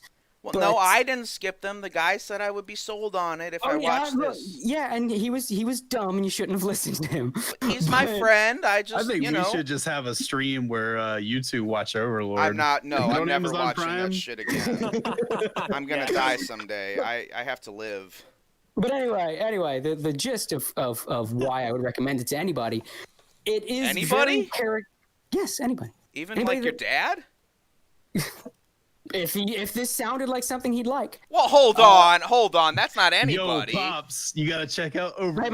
My dad is a little more open to like stuff like that. Like my dad is not a shit kind of dad. He's into Star Trek, so that's cool. Now, I don't want to interrupt the conversation about your dad, but I will say I think we have some more guests that are raring to launch in here. Yeah. Oh, they come. Oh, we got They're here. Crypto Comics peeps in here. Oh, they're here. Hey, look, you guys, I did not hear the Discord someone joined. Yeah, it happened while you guys were bitching at each other. It's been like 30 minutes. Oh, sorry. Welcome, what can I guys. say? What can I say? I'm addicted to confrontation. You're addicted to something, homie. That's for sure. Guys, introduce yourselves to the current audience. Some people might not have met you before. Right on. Well, my name is Fry. I'm with Crypto Comics, and we've also got Jared in here. If anybody's ever watched our shows, you know damn well who Jared is. No, wait, hello? Yep. Hey, Jared, we can hear you. Welcome aboard. Hello? Go figure. And we've also brought with us. That's what it sounds like in my head. That doesn't surprise me. And we've also brought with us Brodo. Oh, hey, what's up, buddy? What's good, bro? He's on mute. Oh, is he? Yeah. Bro, He's gone. Yeah. Brodo's the tech-savvy one of all of us. Cut you off right after the drum, the snare. Yeah, so we're busy raging about whether an anime I've never seen is good. How are you guys doing tonight? I don't ever want to watch this anime. I can tell you that right now. I don't watch it. You've made the right choice. So Bone, you saw the first two and the last two? Of like the first Right? season, just somebody, a friend was like, "Oh, this just the first season." It was okay. no, it was a I friend I who was looking like, at this is the the titles best. of those four. This friend was like, this is the best thing ever, and I was like, yeah, sure, I'll give it a try. I watched 2 episodes and I was like, well, I really didn't like that at all. And he's like, well, watch these 2 episodes. Maybe these will get you. And I was like, well, that made no sense, and I still didn't like it. And I was like, well, that was awful, but there's Infinity Anime, so I'll just watch something else. And then I've been told for years that it's the best show ever, and I was like, no, I thought it was kind of dumb and made me want to die. And people just tell me, no, it's actually really smart, and I'm like, okay, well, have fun. In a depressing sort of way, or what? Yeah, it is. It is. And I can say as someone that does really like it, it is one of those shows that just fucks with your emotions a lot, and that's a big appeal to it because it's not. The hero is going on a journey and being the bad because the bad guys are the character. So any other characters, and they're so strong that any other characters the show introduces, and then intentionally get you to like them, you know they're fucked, and oftentimes they will get fucked in horrific ways that just wrench at you. And yeah, that's I like Berserk. This is a yeah, sure. Like anybody knows what happened with Foresight, and no, it was that was rough. Is it like that gets you every time? Is it like the Eclipse? Kinda, yeah. I'm but it's like the Eclipse if instead of Griffith, it was the protagonists doing it to people. I'm sure it's just as good. All right, what do you guys from Crypto Comics want to say? I don't know. Let's give something away. Ooh. Yeah. Let's start it right out hard. Nope. What the hell? Well, we just came off of Overlord, dude. I don't know if you can start that hard. You know what I'm saying? I mean, how do you follow? I'm just going off of what I'm seeing and what I'm hearing. But yeah, so what are we giving away, Fry? Let's do swag. Let's do a little swag giveaway. All right. Oh, dude.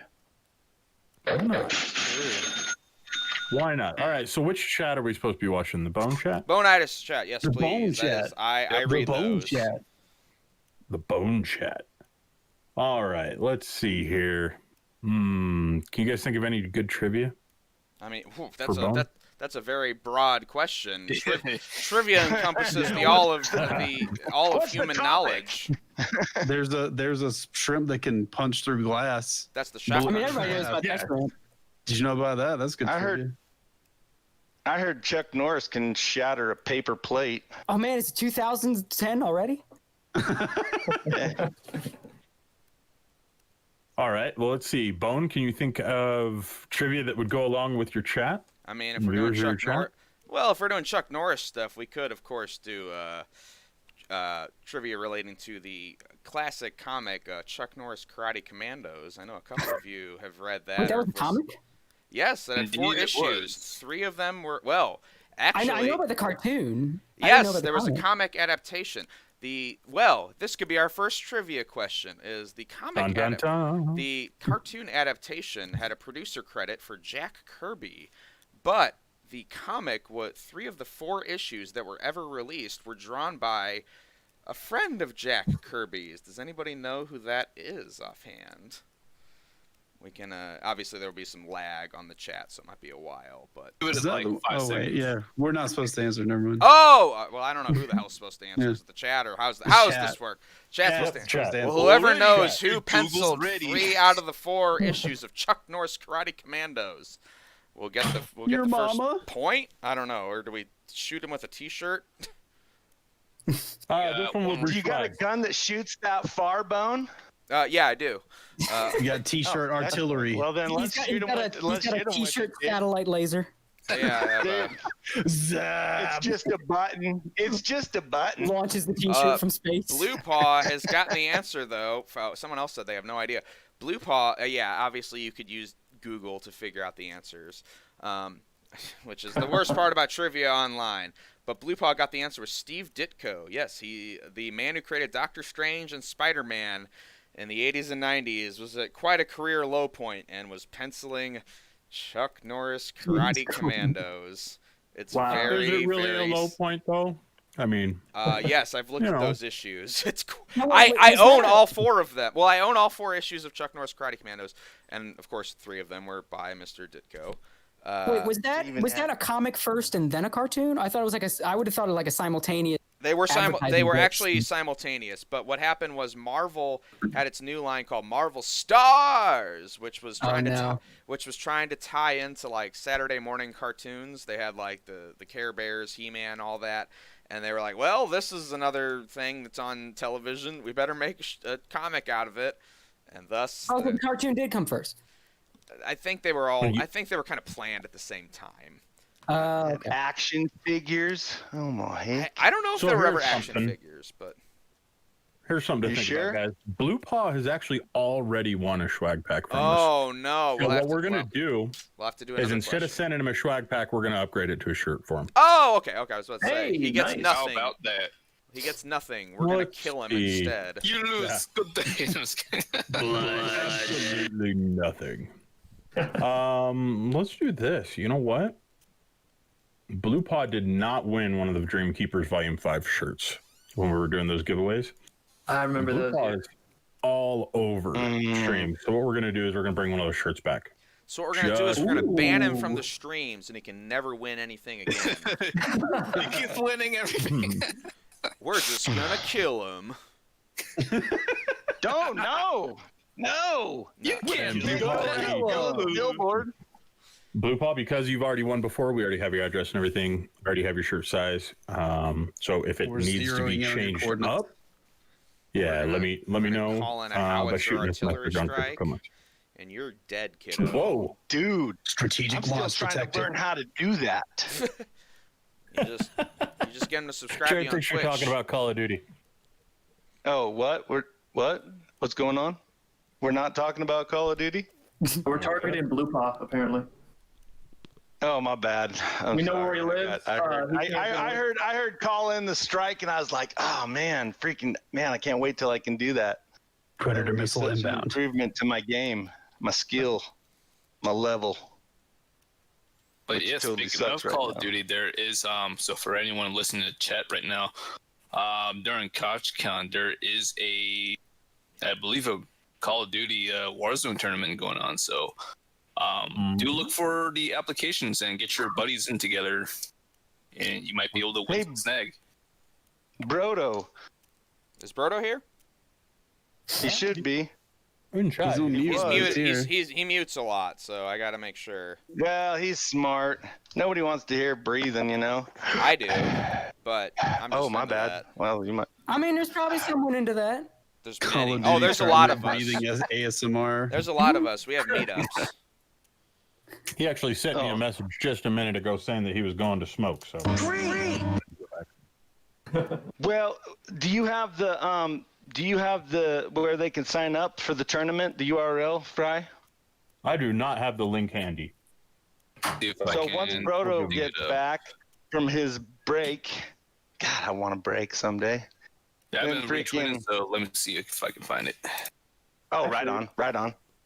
I think I am finding it right now because I announced it in Telegram a couple days ago. Nice. And so if I just Nice. Yep, Dave, you've retweeted before, so yep. Let me. So how many entries did you guys get on Skirmish? I think Gio's got like 10 or 12 play. I think it's 10 players, if I'm not mistaken. 10 players, so 5 rounds. Yeah, sounds about right. He's got the bracket all put together and everything, so matches are getting scheduled, a whole 9 yards. And let me. That's gonna be awesome. Yeah, I like the look of that game. And in case anyone needs the sign-up link for the Call of Duty tournament, you can still jump into that one. There it is. I played that one's gonna be Red open. Dreamkeepers. Whoa, what? That was echoey. Whoa, wow. I played Skirmish before I ever actually read Dreamkeepers, and people were making fun of me because of what I was calling the characters. Oh no. I call it, not Tinsel. What's the fucking guy? The Ooze guy? Tendril. Oh, yeah, Tendril. I was calling him Tree Guys. He's like just an evil tree. I didn't know he like changed shape and shit. Yo, man, Tree Guy is my boss. Let that guy rule. Yeah, that's what I said. Like, oh man, I'm gonna kick ass with this Tree Guy, dude. You mean I tell the readers, always be kind to people coming in with learning issues, and so they should know better than that. I'll talk to them. We let Dreamkeepers readers make their own decisions. Yeah, like I'm in charge of not a lot of behavior when it comes to this stuff. So I was just wondering, have you guys ever heard of this show called Overlord? Oh no! No, tell me why it's awesome. I'm not gonna lie, I had such a good time listening to that conversation. That was fun. I said, Did you tell us about it? I've never heard of it before. I fucking love just stupid internet fights. I'm No, fucking addicted. I like I said, I have made a sport of baiting Overlord fans for 3 years now. So that was just that was a fun game of I don't know what you call it, like chess. it's like the IBS equivalent of playing catch, I guess. Yeah, no, I've heard everything about it. I don't care. It's some show. Who gives a fuck? I'm still waiting for someone to bribe me to like and or not like it. Is my opinion not worth like a ton to everybody? I thought I was like the Dave. big, Just knowing you, I don't think you get a lot out of this one. That's the start, but it's not really an offer. We got to take that a little somewhere further.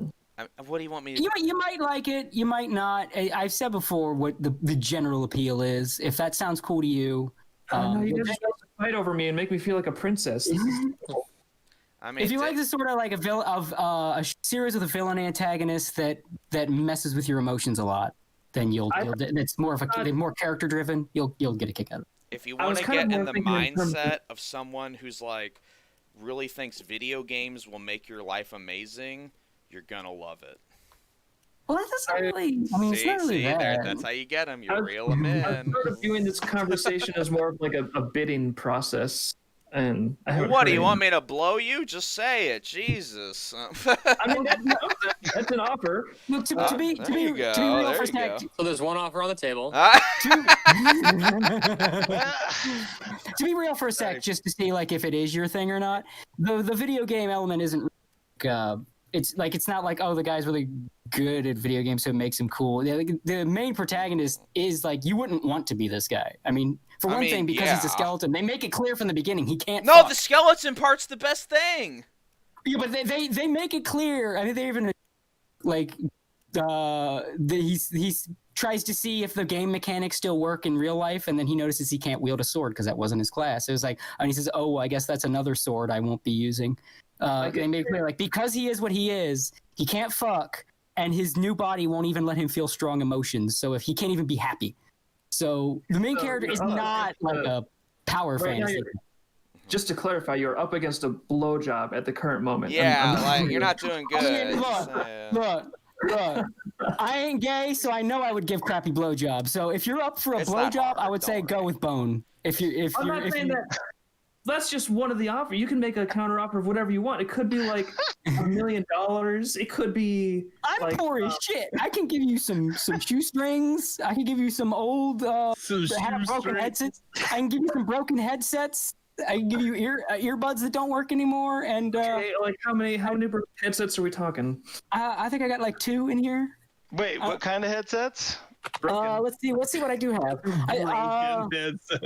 I have a dust-covered Dynex headset. Probably don't want that on your head, and it's okay. And it's missing an ear cover. If you like that, if you think that gives it. Are we going to put anything on eBay or? I have a dust. Good God, I should throw this away. A dust-riddled Duracell AA battery charger that only recharges specific rechargeable AA batteries. Cody, do you not dust? Not often. Ooh, you know that's like dead skin cells, right? Look, it's my dead skin cells. My germs. Yeah, they're mine. So if I get enough dust, I might be able to reconstitute Cody, have him cloned, and then I can do whatever I want. He could endorse any political position based. Just have an army of Cody deepfakes. Yeah, you just have a deep fake. Yeah. Get a whole army going. You can make a deep fake of Cody saying Overlord actually sucks. I was just kidding the whole time.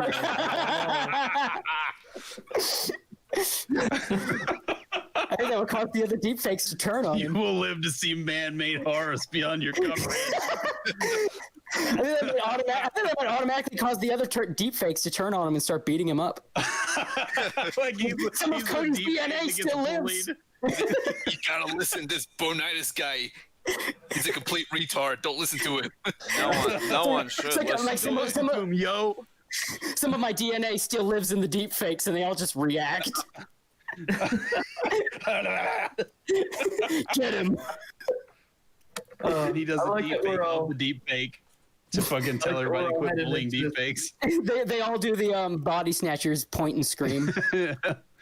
Oh, that was a good movie. I like movie. that we're all like easing ourselves into this dystopia with good humor. I think that. It's either we laugh or we cry. Yeah, no joke, right? At worst, they can kill me. I already did that, so. Oh shit! I believe didn't the Crypto Comics guys have more stuff? Or was that? I mean, I had trivia, but then some guy won it who already won, so we like nuked his house. I forget what happened. T-shirt cannon from space. Just send a package of glitter, some shit or something. Glitter, herpes of the art world. You can never get rid of it. You'll find it in your house forever. I used to work in retail, and around holiday season, doesn't matter if you took a shower, doesn't have fucking glitter in your hair. You'll find that shit in your butthole the next day. You'll be pooping it out. Herpes of the art world. I've never heard that, but that is absolutely true. So wait, what would herpes of the art world be? Glitter. Glitter? I don't know if that would be herpes of the art world. It's just. I guess in a way. I just picked. It gets into everything. I don't know, but that concept of herpes of the art world got me thinking now. Like, what is herpes of the art world? Like, if you think of like the world of like doing commissions for people and shit, what would be like an STD of that world? Oh, trust me, I know all about those. Lead poisoning. He does it all the time. It's really long character descriptions that don't actually tell you what they look like. Like what would be the AIDS of the art world? Like that's you forever and you can't escape it, but it makes you miserable. Yeah, like it's ruined your life once you start. Yeah, like Cal art style. Really long character descriptions that barely tell you what the character looks like. Oh, I could one up you on that. For some years back, I did a series of I was on like a regular commission thing from a guy that I'm pretty sure had schizophrenia. Oh, I've met plenty of those. But he had a lot of money. He overpaid me for basically pencil concept drawings of his characters. So he was doing some I don't know if he was ever going to actually do it. He said he was making a comic, and the story was incomprehensible. I couldn't even tell you what it was. I think it was something called like Golden something experience, but not Gold Experience, like Judge. But it was like Golden Land Experience. I can't remember. But he sent me. He would send me the character descriptions, and one of them only said he has a cape, and I had to get back to the guy. Like, you can't just say he has a cape and that be the end of it. You have to give me more. So he explains how he's this young boy in a cape with like, this is like fantasy outfit on that has like it's funny that I said that earlier because it basically has an evil stand hovering above him and all this stuff. And it was like, and I'm reading this like, motherfucker, how was I supposed to get that from you saying he has a cape? Is this all this, the evil spirit around him and the fact that he's 12, that was all implied by the cape. How would you not get that? I just pictured Caillou in my head. I don't know about you guys. Yeah. Well, I mean, with those, you just go ahead and draw it, and then when they're like, "Why didn't you draw this?" Just be like, "Hey, that's not up to my standards. You got it wrong." What are you gonna do? Refund it? Oh fuck! They figured out how it works on PayPal. Fuck. That's why you gotta wait. That's why you gotta wait 30 days. Or what if the character is the cape? It's just it's like a Rayman character. It's just that would be like Doctor Strange's cape, right? Yeah. Well, it'd be funny if he gave you that description and then you just drew a woman without a cape. Well, I mean, then he'd be within his rights to ask for a refund. That would have been awesome. If there was one thing and you so missed right. it, like, where did you get that from, Cape? How would you not get that from Cape, dude? Well, I mean, Cave how maybe, but not Cape. I mean, he's got a cape, of course, Of course he'd be 12. You know anybody above 12 wears a cape around the house? Yeah, good point. Damn, I didn't even think of that one. I had to stop. I just stopped working for that guy though when he started getting. He kept wanting me to draw underage. Oh, I had to stop working for that guy when he started. His requests started getting weirder. He kept wanting me to draw sexualized underage characters, and it got to the point where I was like, "Look, I'm not going to do that." And he's like, "Okay, fine." And so we do whatever. How far did you go though? Like. No, I didn't go far at all. I say like he wanted me to draw like there was a young girl character and he described it, and then he's like, "Oh, she'll wear this." Like, I'm not drawing her in that outfit. Okay. I'll draw the character, but I'm not drawing her dressed like that. He's like, "Okay," and then I drew that character. Oh, see, yeah, that's how they get you. Yeah. So then he sends me a list of multiple other characters. Like, okay, well, you need to give me more information. Like how old are they? How what kind of hair do they have? So he had one character described as a total sex pot that's like dresses in skimpy clothing. You kind of see where this is going. They're also 12 years old. That was how old the character was. And I was like, you know what? That was the last straw. I told you no. I told you I'm not going to do this. You keep trying to get me to do this. We're done. So I drew what I still owed him, and then we were done. You're not supposed to talk about that. That's between me and you. I kind of miss it though, because God, he overpaid me. I don't know where he was getting his money from. He paid me so much money for just pencil character drawings. I could do. Just take the money and run. Like how much would a page go for? It wasn't a page. It was just a drawing of a character. Like a simple. This dude was ordering fan art of his own story that didn't exist. Yeah, he would just describe the character. I would draw them. It wasn't like a full character sheet with like front, the back, and everything. It was just an image of the character, and I did it in pencil. It wasn't even colored. And God, how much was it? I can't even remember. It was like 40 or 50 per picture, just for something I could do in like 10, 15 minutes. I miss it. I miss it, but I couldn't have kept working for him because he was clearly crazy, and he kept getting more suspect with these requests. And it's like, man, that was just going to go places if I didn't cut it off. It was too good to be true. It was a nice ride for the time, but yeah, gotta respect the principles. Yeah. And eventually, he's like, "No, you can't. I can't keep that up." Gotta know when to fold them. Know when to walk away. No, we're gonna get copyright struck. Stop. Oh, sorry. Wait, no. It's like I heard you. If you stand under 10 seconds, you're safe. Really? Yeah, that's what I heard. No, it works for some people. The internet wouldn't lie, right? You gotta watch. You really think people would do that? No. Just lie on the internet? No. You can stay as long as you stay under 5 on YouTube. You sometimes can be good with shit. Like that's how I get away with some of the anime clips I show. Under 5 seconds. Yeah, and I'll just like reverse them or something like that too, or make them small, put a border around them. There's tons of weird tricks like that. So weird that we're not allowed to do stuff that we're legally allowed to do. Like you're legally allowed to do reviews and transformative commentary, yet it's like, well, we can't do it because this platform won't let us follow the law. I got copyright struck one time for an instrumental version of the Sword Art Online thing that I bit crushed and sang over terribly.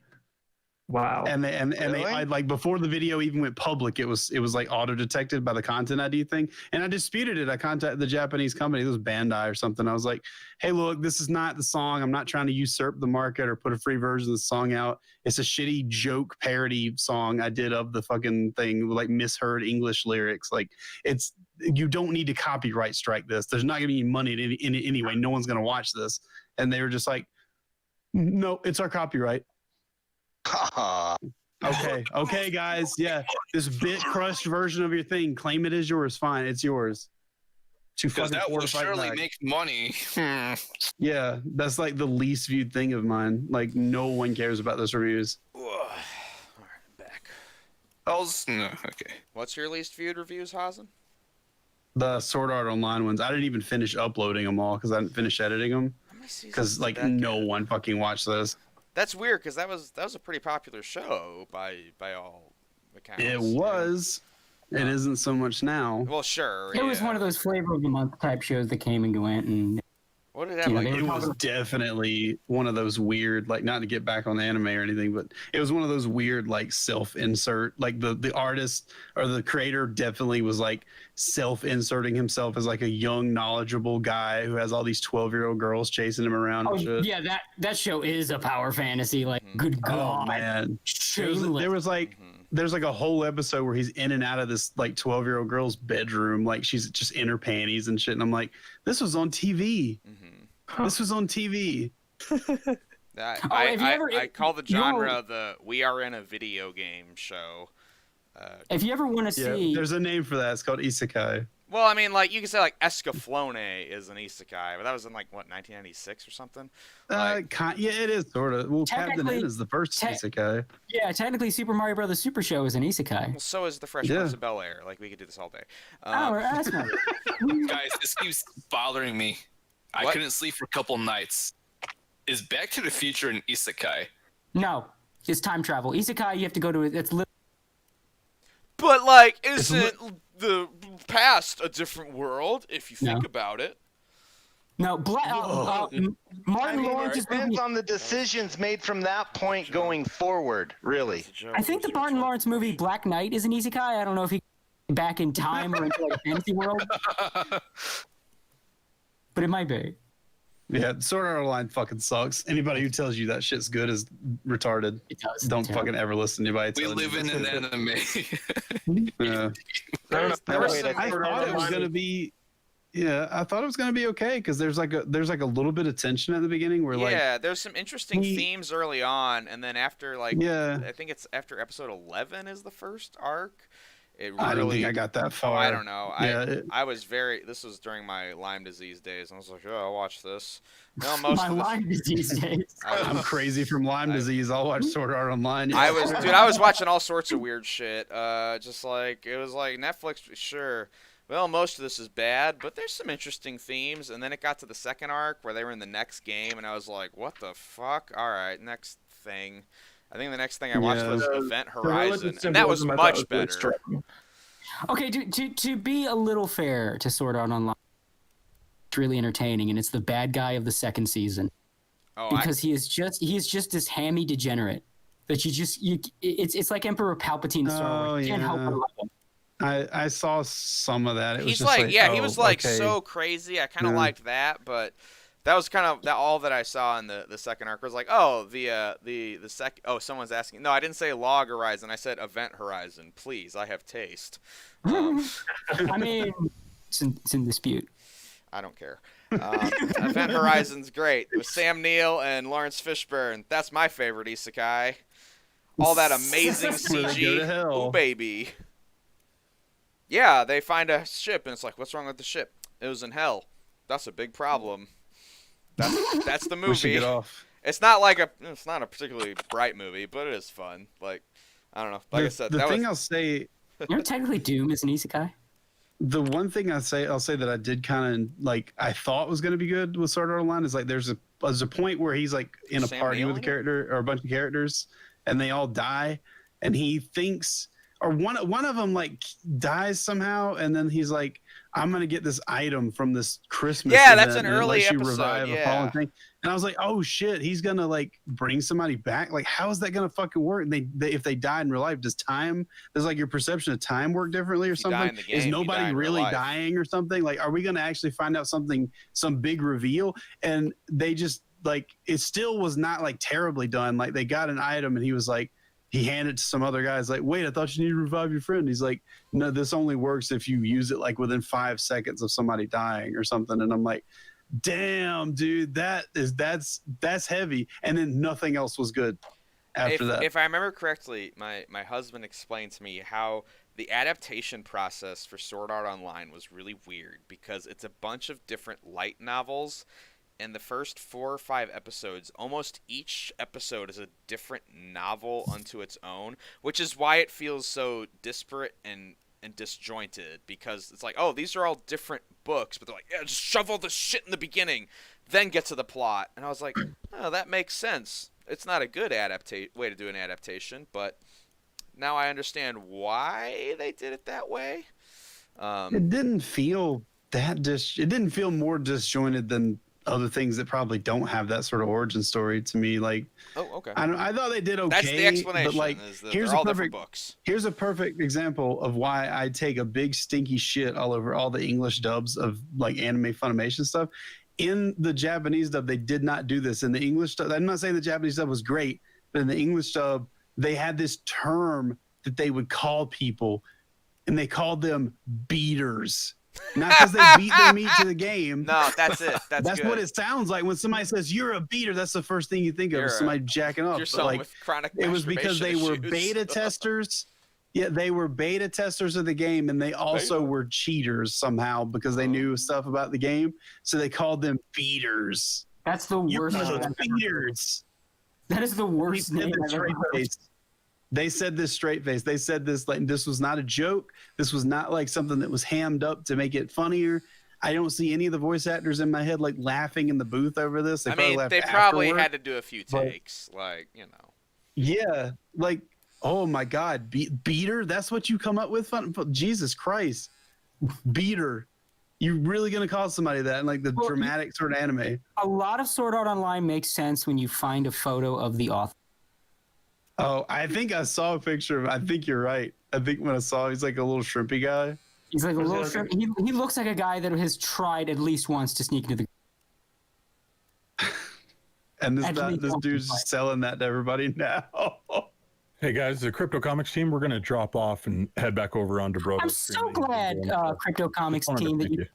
I'm so glad, Crypto Comics team, you could be here for these discussions. Out of all the, were they able to do trivia? I mean, no, it was going really well, but now Hazen Cruz has just hurt my feelings and my new tattoo. I mean, they did do trivia.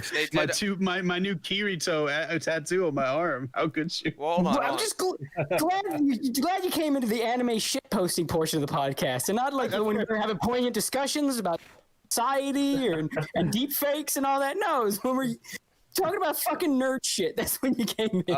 Crypto. Thank you for flying in and sprinkling us with some giveaways. That was pretty cool. Hold on, I took a piss at one point. Was I the only person who asked a trivia question? I think so. Yeah. How embarrassing. All right. Well, I was going to say, if you guys wanted to do more, we could. I could surely think of something. You got to fight to get that in there. There's a lot of people on here tonight. Nah, we'll save them so everybody can make sure you're into CouchCon next weekend. We'll have all right, sounds good. All right. By the way, I think that is next week, if I'm correct. It is indeed. Yeah. Oh, snap. It's like a week from today, I think. Yep. Sure is. All right. Well, thank you guys for having us on. Really appreciate it. Yeah, no problem. Yeah, anytime. totally. All right, gents. Fight more next time. It's awesome. Yeah, really. Well, I don't know why. Okay. Hey, Schmecky, can can you reiterate the importance of Overlord? It's a fucking good show. That's why it's important. Thanks, man. Cool. God damn it, No, I We just encourage got them people off to of that watch. topic. No, I encourage people to watch it. It's how you become my client base. I mean, I don't know why stupid internet fights are so fucking fun, but they're just so fucking fun.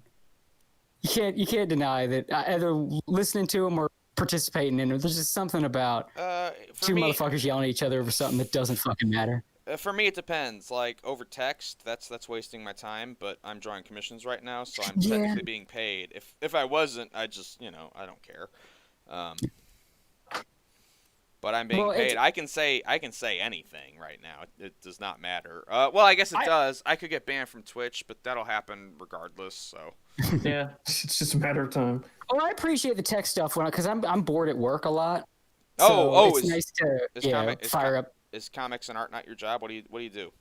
I have a day job. I don't want to get into what it is. It's not embarrassing. It's just more that weirdos. No, we don't want you to get doxxed by some fucking weirdo. Yeah, it's nice manual labor, which is good because I do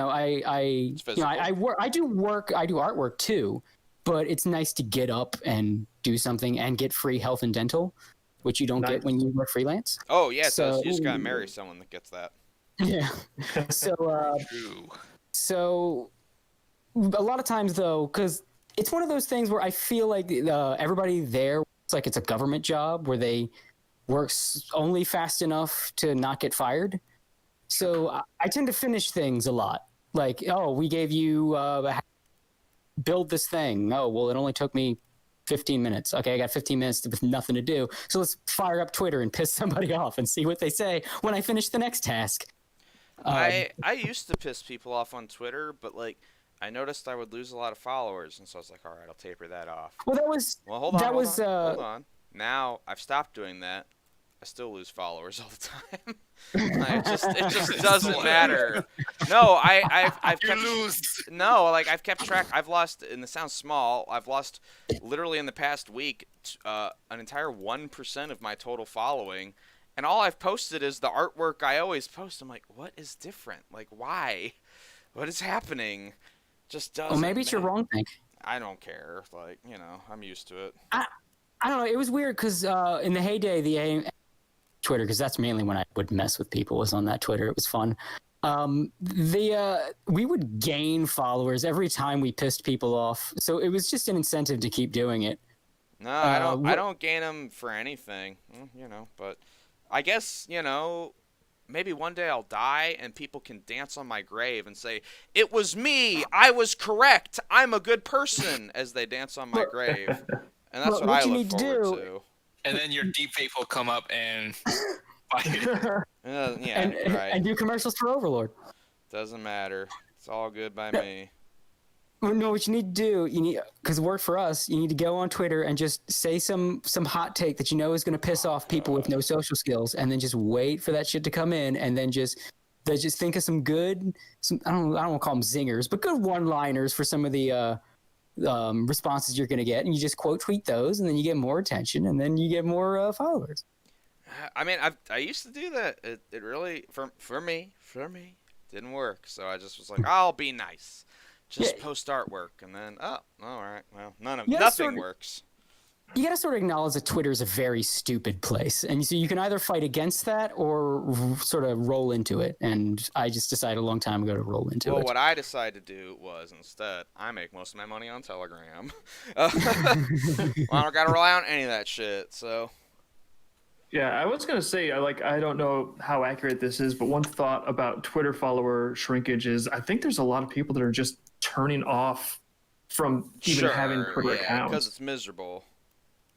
Yeah, you hear it called a hell site so often, It kind of is, and it's becoming. I mean, obviously, people can form their own sort of little pockets and sub communities if they really put some effort into it. But the overall macroscopic part of Twitter, it's so clearly run by the people at the top. It's so clearly moderated to one particular taste, and I don't know. It's a very oppressive place. Yeah. I mean, it's not as fun as it used to be, but that's the whole internet. Yeah, we let it get too centralized to like big companies and not just this sort of Wild West. I miss the Wild West. I'm optimistic. I think we'll see the Wild West come back. Dark web. Like, where do you think it'll come back in though? Because, like, do you think it's going to be dark web or Parlor, or like, where's the Wild West? Like, where's the new frontier that we can Parlor, flee to? definitely. Ted Cruz has an account there. That'll be the new Wild West. Parlor, I don't know. I feel, part of me feels like maybe Parlor could do it. Part of me feels like it's just Gab again. Oh God, I think it's Gab minus some of the lunacy that fucking made it on the Gab first. Does but anybody else get Parler's the gonna be? Yeah, but do any of you guys get the Gab emails? Yeah. Oh, they're great. Oh man, good lord. They're pure. I don't even remember why I'm getting it.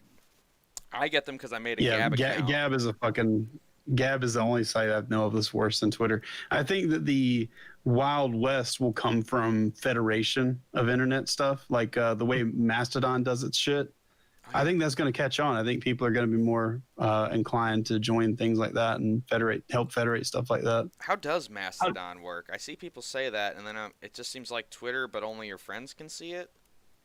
No, it's the way Mastodon kind of works. I don't know the exact specifics. It's federated, which means that Mastodon is a site and a protocol, but the different accounts and like where things are posted, those are all hosted on certain servers. Like, it'll be like, I don't know how the URL stuff works, but it'd be like mastodon.hazencruise.com or hazencruise.mastodon.com. And that would be my thing that I host a server for, and, people can sign up under that network, but you can move to a different network if you want to. The only thing having a network enables you to do is like ban people or keep people on and off your federation thing. But everybody can see all the content that's posted there. When I made one under whatever I made one under, I could still see people from Japan like posting stuff. It sounds cool, but I remember the time I tried to get into Mastodon, and it just seemed so complicated, and for me to figure out. And I spent like almost 10 minutes being like, okay, how do I join a federation? Or there's all this stuff you got to do, and it's like, which federation do you join? And do I need to make a federation? And just those steps, I think, are enough to filter out the mass amount of people that would be needed to give it the network effect. Yeah, and that's going to be tough to get around, because to get around that and have one thing anybody could join, they would have to have a centralized thing. So that's what they're trying to avoid. But I think people are going to figure that stuff out. It's not so hard when you have somebody who says, hey, here's a link to my thing. All you have to do is sign up for an account like you do for Twitter, and you're in. Like, if somebody does that, like if you made a Vivid one or something, I don't recommend doing that. But like if you made one, people could just join under that, and it'd be like, vivid.mastodon or whatever. And they would join just like they would from Twitter. They could talk to anybody else on Mastodon, regardless of, if they're federated under you or not, whatever. I think this blockchain shit and federation is the future of free speech. And I think that you should be doing everything you can to support those sites and get people on them. Oh, I think we've even got a Mastodon account somewhere, but it's in my giant stack of like, oh, this will be the thing that takes off when Facebook finally dies, and then Facebook never died. Okay. Yeah, those things will be around for probably 100 years. They'll outlive their creators because normies don't give a fuck about what they're being sold as, what they're being sold to. They don't care about any of that shit. It's just, I was on Twittergram and I did this, and this person dyed their hair. Yeah. Wait, who dyed their hair? I don't know, Sharona or somebody. Who knows? Ooh, well, no, my mom called me today asking, how do I run auctions on Facebook? And I was like, oh boy. Like, Mom, I have no idea. I don't use Facebook, but she wants to do like a fundraiser, so I had to like cross-compatibilize my knowledge of how I do like YCH orgy auctions to do. How does my mom mom raise money for her friend? And it was just like, don't worry, it's not about that at all. She seemed I have no idea how like selling shit and auctions and stuff work on Facebook. I would never, unless I was advertising on Facebook, I would never give them like bank information. Not in a million fucking years. I know, like, Facebook Marketplace is just exploding. It's like the new Craigslist. But, yeah, because it's like eBay without having to deal with a bunch of fucking eBay fees and shit. That's what I told her today, because she was like, should I set it up on eBay? I was like, no, that's an extra thing people have to click on. No good. Don't do that, Mom. Yeah. But, yeah, so I love when my parents call me with boomer problems. How does the internet work? Oh, well, your weird porn artist son can explain it to you. Oh, how embarrassing. I'm glad I ran away from home, so I don't have to deal with it anymore. It's so in this comment someone says it's so easy to get on this site. I don't recommend you do it. I recommend getting on it. I don't recommend starting your own federation thing under like a server you have at the house. Yeah. Only I because, don't think my mother was going to start doing. I don't think my mother was going to be running any servers anytime soon. Yeah, no. So running a server is like another job, and then like you also fucking retired. like people will find your, they'll figure out a way to get your IP address, and then like they'll say like, oh, this person's on your federation. They're on vivid.mastodon.com, and they're saying this weird stuff, and it's so weird. Wow, are they part of Vivid? Is this something you guys support? Like, that's all it takes to get like idiots who just fuck at cons to fucking believe you're an evil person. We should probably kill them. Where's this Vivid? Can we launch a nuke at them? Like, we're just gonna kill them. Exactly. I was just there, but upon this new information I've learned. Yeah, well, it's a religion for a lot of these people. So you find out, you know how churches react to heretics. Yeah, God, I wish they'd try to kill me already. I get so bored. What am I supposed to use this boar hunting spear for? I can't even hunt boar. I'm in Michigan. Hunt those wild hogs.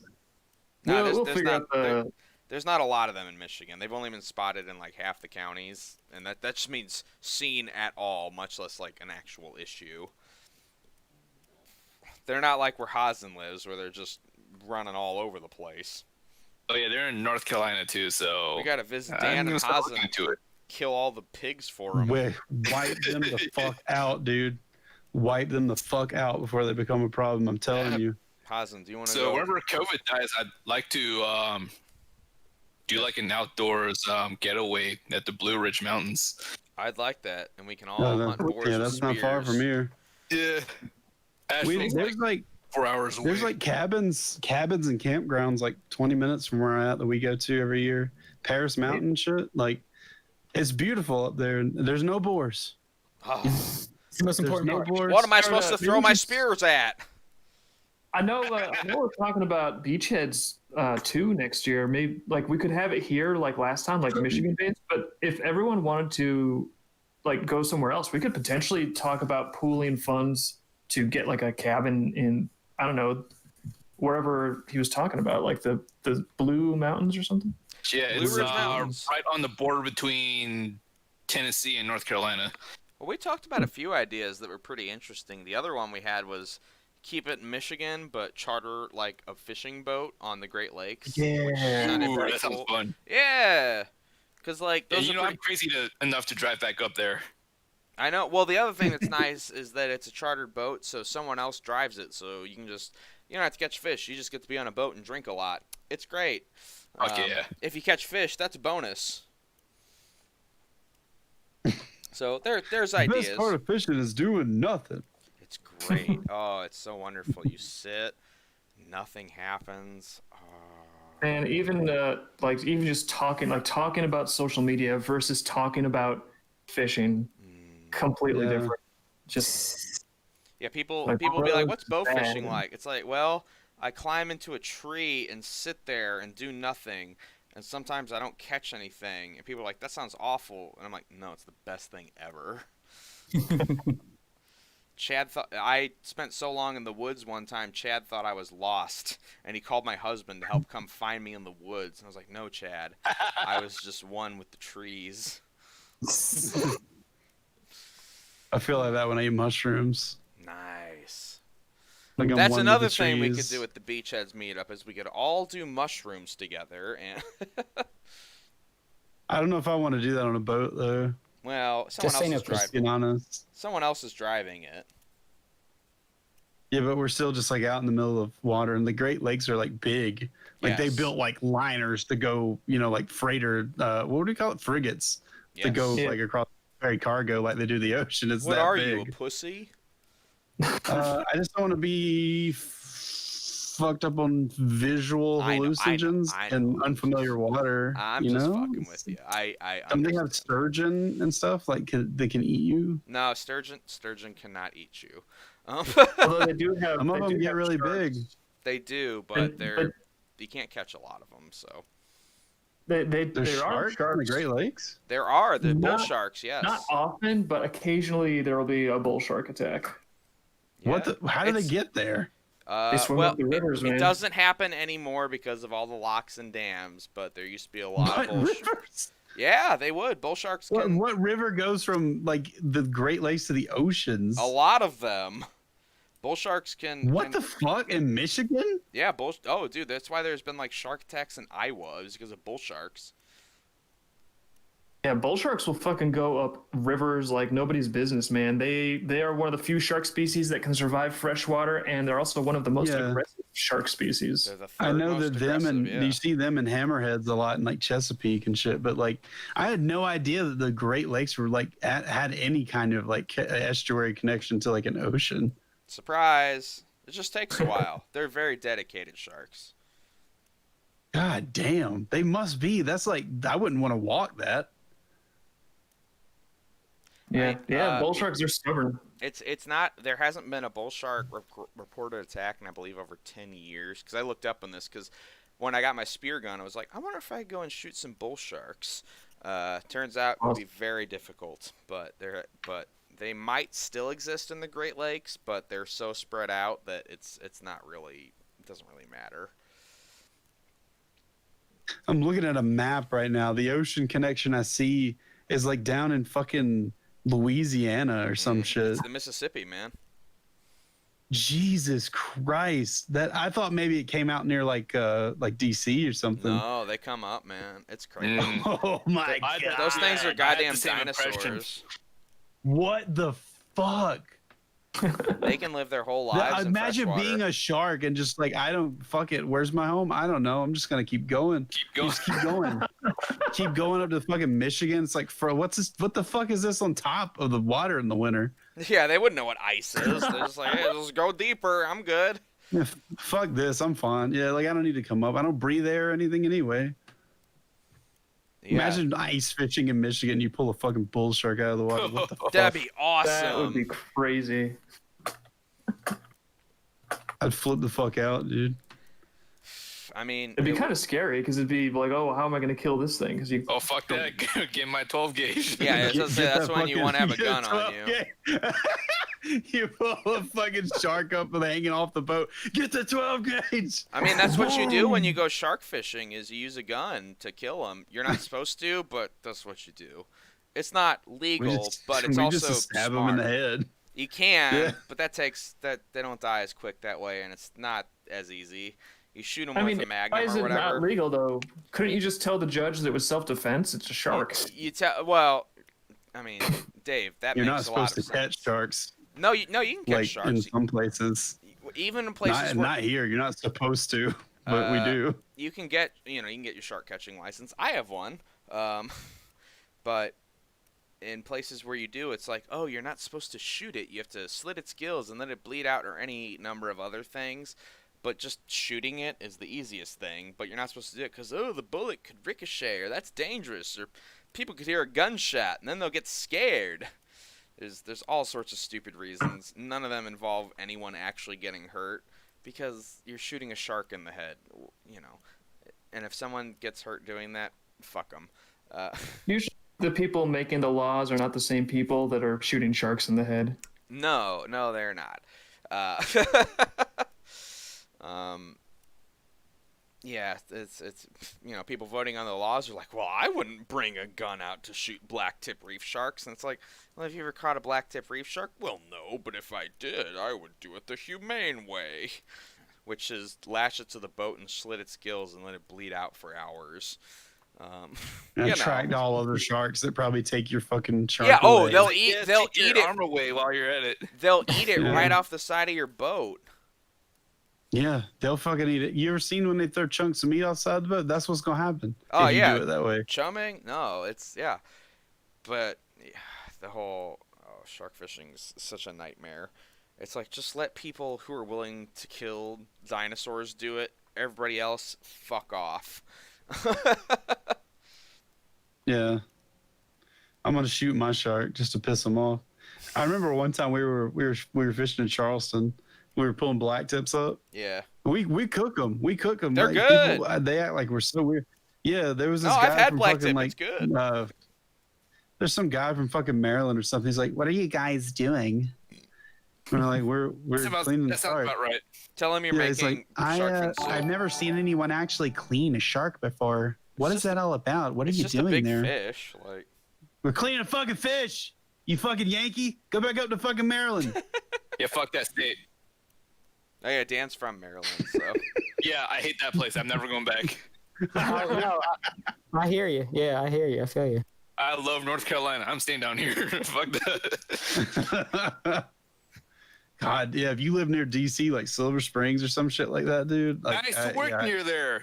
I can see why you hate Maryland. I can see why you hate Maryland. I had to deal with more racist assholes up there than down here, and my That's parents the like. fucking thing. Yeah, everybody fucking says we're so fucking racist down here. We're not. Okay, just because we were the last states to fucking desegregate does not mean we still hate black people. No, like but I mean, we get along with black people fine. I mind some of my fucking neighbors are black, dude. There's not like that shit is still here, but it's not like people think it is. People I've met up north way more segregated. Like Olean, go to Olean, New York, and fucking find a black person. I dare you. I'll pay you $100 in your PayPal. In the North, they have Olean, New York. the North has we're not racist pass because they were part of the Union in the Civil War, so they can be as racist as hell. And we're not the South, so we're not racist. The South, they're the racists because they have accents and Confederate flags. Those guys with their flag, they're the ones who hate black people. But like majority of people here, they don't give a fuck. It's like, oh my god, it's a Korean, but not just any kind. It's a roof Korean. They like lose their fucking minds. It's like I love that shit. Like I feel like a Castlevania Belmont. People get mad at you about the roof Korean shit, and you're like, "Fuck you, I'm Korean." Fuck you. I had relatives who had to deal with that shit in '92. Yeah, like be proud of it. I don't know why they're That still living in shit's Los cool. Angeles, but yeah, they had to deal with it. I mean, yeah, I guess. I think when people come over here off a boat or something, like they just go to like a city they've heard of. That's why a lot of people from like Puerto Rico and Mexico and stuff, they go to New York for some fucking reason. Like almost everybody I know from Central America goes to New York, and then they immediately fucking leave New York and come down here to like Atlanta or some shit or South Carolina. No, Hazen, do you know about Dearborn, Michigan? No. It's the largest Muslim population in the United States, and it's in Michigan. Oh, where are they coming from? Are they coming from fucking Toronto? No, they're coming in from the Middle East. It's like it started during I think like World War I or something. Y'all are gonna have another fucking what the fuck is the state? Funny thing is, Ilhan Omar. Oh, I don't know. But like nothing ever happens. Like you're gonna have another Minnesota situation. Yeah, nothing like not a lot of bad shit happens, but like people like Democratic candidates and they'll like try to create these weird programs where they just import a bunch of people from like a few countries. But the and then they'll Dearborn just thing's been convince going those on people to since, vote like, for them. No, the Dearborn thing's been going on since like World War One. It was like when they What the fuck? It's been forever. It's really, really bizarre, and it's in Michigan of all places. This is the funniest thing. So when I was coming back from my deployment from Iraq, expected. That's all I'm saying. Anyway, yeah, Dan. Yeah, that is first. My first touchdown was near Kit's place. I'm like, what the fuck? Why are all these signs in Arabic? Oh, that's Dearborn. Don't worry about that. It's just I don't know. It's just there. I forgot all my Arabic, but I had to take a commercial flight from Jordan, and then my first stop was I was like, this is bizarre, and it's like, why is everyone wearing fucking t-shirts? I'm like freezing my ass. It was like 74 degrees. Oh yeah, well, I'm like, I'm dying. It feels like I'm just sitting out in 43-degree weather. But no, it was actually like 74 because I got used to 120-degree weather. That shit'll fuck with you, man. It'll fuck you up. So I had to like wear double layers on, a late summer evening. I remember seeing you during that. You're like, it's so cold. I was like, what are you talking about? Even I'm used to it.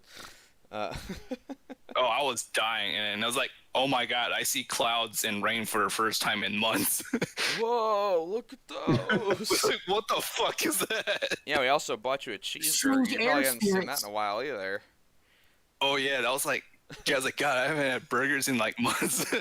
My last meal before going to the Middle East was a burger, and my first meal coming back was a burger. Hey man, brother. How long had it been since you smelled perfume? Like, yeah. Yeah, but what's bizarre is that when I was, if you don't smell that shit for a while, it'll drive. So I was on my layover from Iraq to Jordan. And I was like, okay, so he's like, these airports are looking pretty nice, and I realized how westernized the Middle East actually is. You have these kids running out with like Sonic the Hedgehog backpacks, and they speak English. Like, what the fuck? Oh, it's some of like the more urban areas out there, yeah. Yeah, so yeah, I was like, and then when I was hanging out with Iraq, he's like, hey, what's your guys' top TV? She's like, yeah, we like Walking Dead. And I'm like, what the fuck? Was that like just getting over there? Yeah, it was like, it's a lot more western. Like my first city is a place called Erbil. This is like northern Iraq. And it's like, oh, it's probably like fucking Call of Duty. Everything's sandy. Everything looks like shit. It's like, no, this looks like fucking Las Vegas. It has neon lights, skyscrapers. We went downtown. They're wearing suit and ties. I look like a bum. They have Aston Martins. I'm like, what the fuck is this? They don't show this shit on TV. Because it's not like the image that people have in their head. No, like even when I went to Baghdad, it's like, oh, it's probably like Call of Duty. It's like, no, it is lush. I am talking like beautiful water. Oh, green as fuck. Yeah. It's green as fuck. Like, what the hell is this? And like, yeah, it's kind of like the way they portray like cowboys and shit is, oh, we're having a big shootout, roundups and rustlers, but like cowboys did a lot of stabbing. Like, because guns were not very accurate back then, and bullets were not exactly like in big supply. So like what you would have is a lot of people walking up to each other behind each other bars and just stabbing each other in the fucking neck. Yeah. Like, there wasn't a lot of shootouts and big irons. I'm out of bullets and all of them missed and my gun's jammed. All right, stabbing time. Yeah, I had to kill wouldn't even fast. draw their guns a whole lot unless somebody was running away. I have to kill fast and bullets too slow. Get my cow stabbing knife. Yeah, they get a Bowie knife. They even had his Bowie knife. Yeah, that's why they had like swords still in the Civil War because cavalry sabers. Yeah, like people in the military had like sabers and shit like that. I guess some cowboys probably had them too, but it was more way more common to see like a machete. Yeah, or a no man, knife. cowboys rode out with their katanas all the time because they ran out of bullets. So it's just awesome like Shin Megami Tensei. Yes. Correct. So yeah, I'm actually authorized to have NCO sword as part of my uniform. Can you choose any sword you want? No, this particular one is the model 1840, which has been used during the Mexican-American War and the U.S. Civil War. And right now it's more of a ceremonial thing, so if there's a wedding or whatever, I can bring that sucker with me. Shit, you could have brought that to my wedding. That'd be cool as fuck. But at the time I was I know. I was a newbie, so he was like, no, you're not authorized to have it. But now I've got rank, I can have it on me. All right, well, when me and AJ get remarried, to be double married and twice as powerful, you bring that sword. Yeah, I'll probably bring it whenever Isn't Matt does her thing. I know. Did he propose ever? He did. Okay, because I know he like asked. I remember he asked like Isabella's mom's permission, but the COVID shit was happening, so I was like, did he actually like propose? No, he actually did it. Okay, good, because that's been I've been waiting for that to happen. God damn it. I can't believe I helped him move. Like, we went up and down Tennessee. You and Chicago, enjoyed it. You had fun. Yeah, it was a lot of fun. It's like, oh my god, I've never driven out that far. Well, you drove not only that, but you drove back and forth between their Chicago house and their Tennessee house multiple times that week to move things. Yeah, like in the same week. I'm fucking crazy. That's a lot. That's a lot of driving. That's a lot of monotony. I would have. Yeah. I would have lost my mind. No, like at first, like, oh no, I can't do this, and it's like, oh wow, the 8 hours is done already. And I'm not even tired. You gotta have some real good audiobooks for that shit. It's starting to get late. And I was about to say, it's get... 10:40. You want to wrap it up? Oh snap! Damn, time fucking flew. Jesus Christ! It does. Because of fucking over.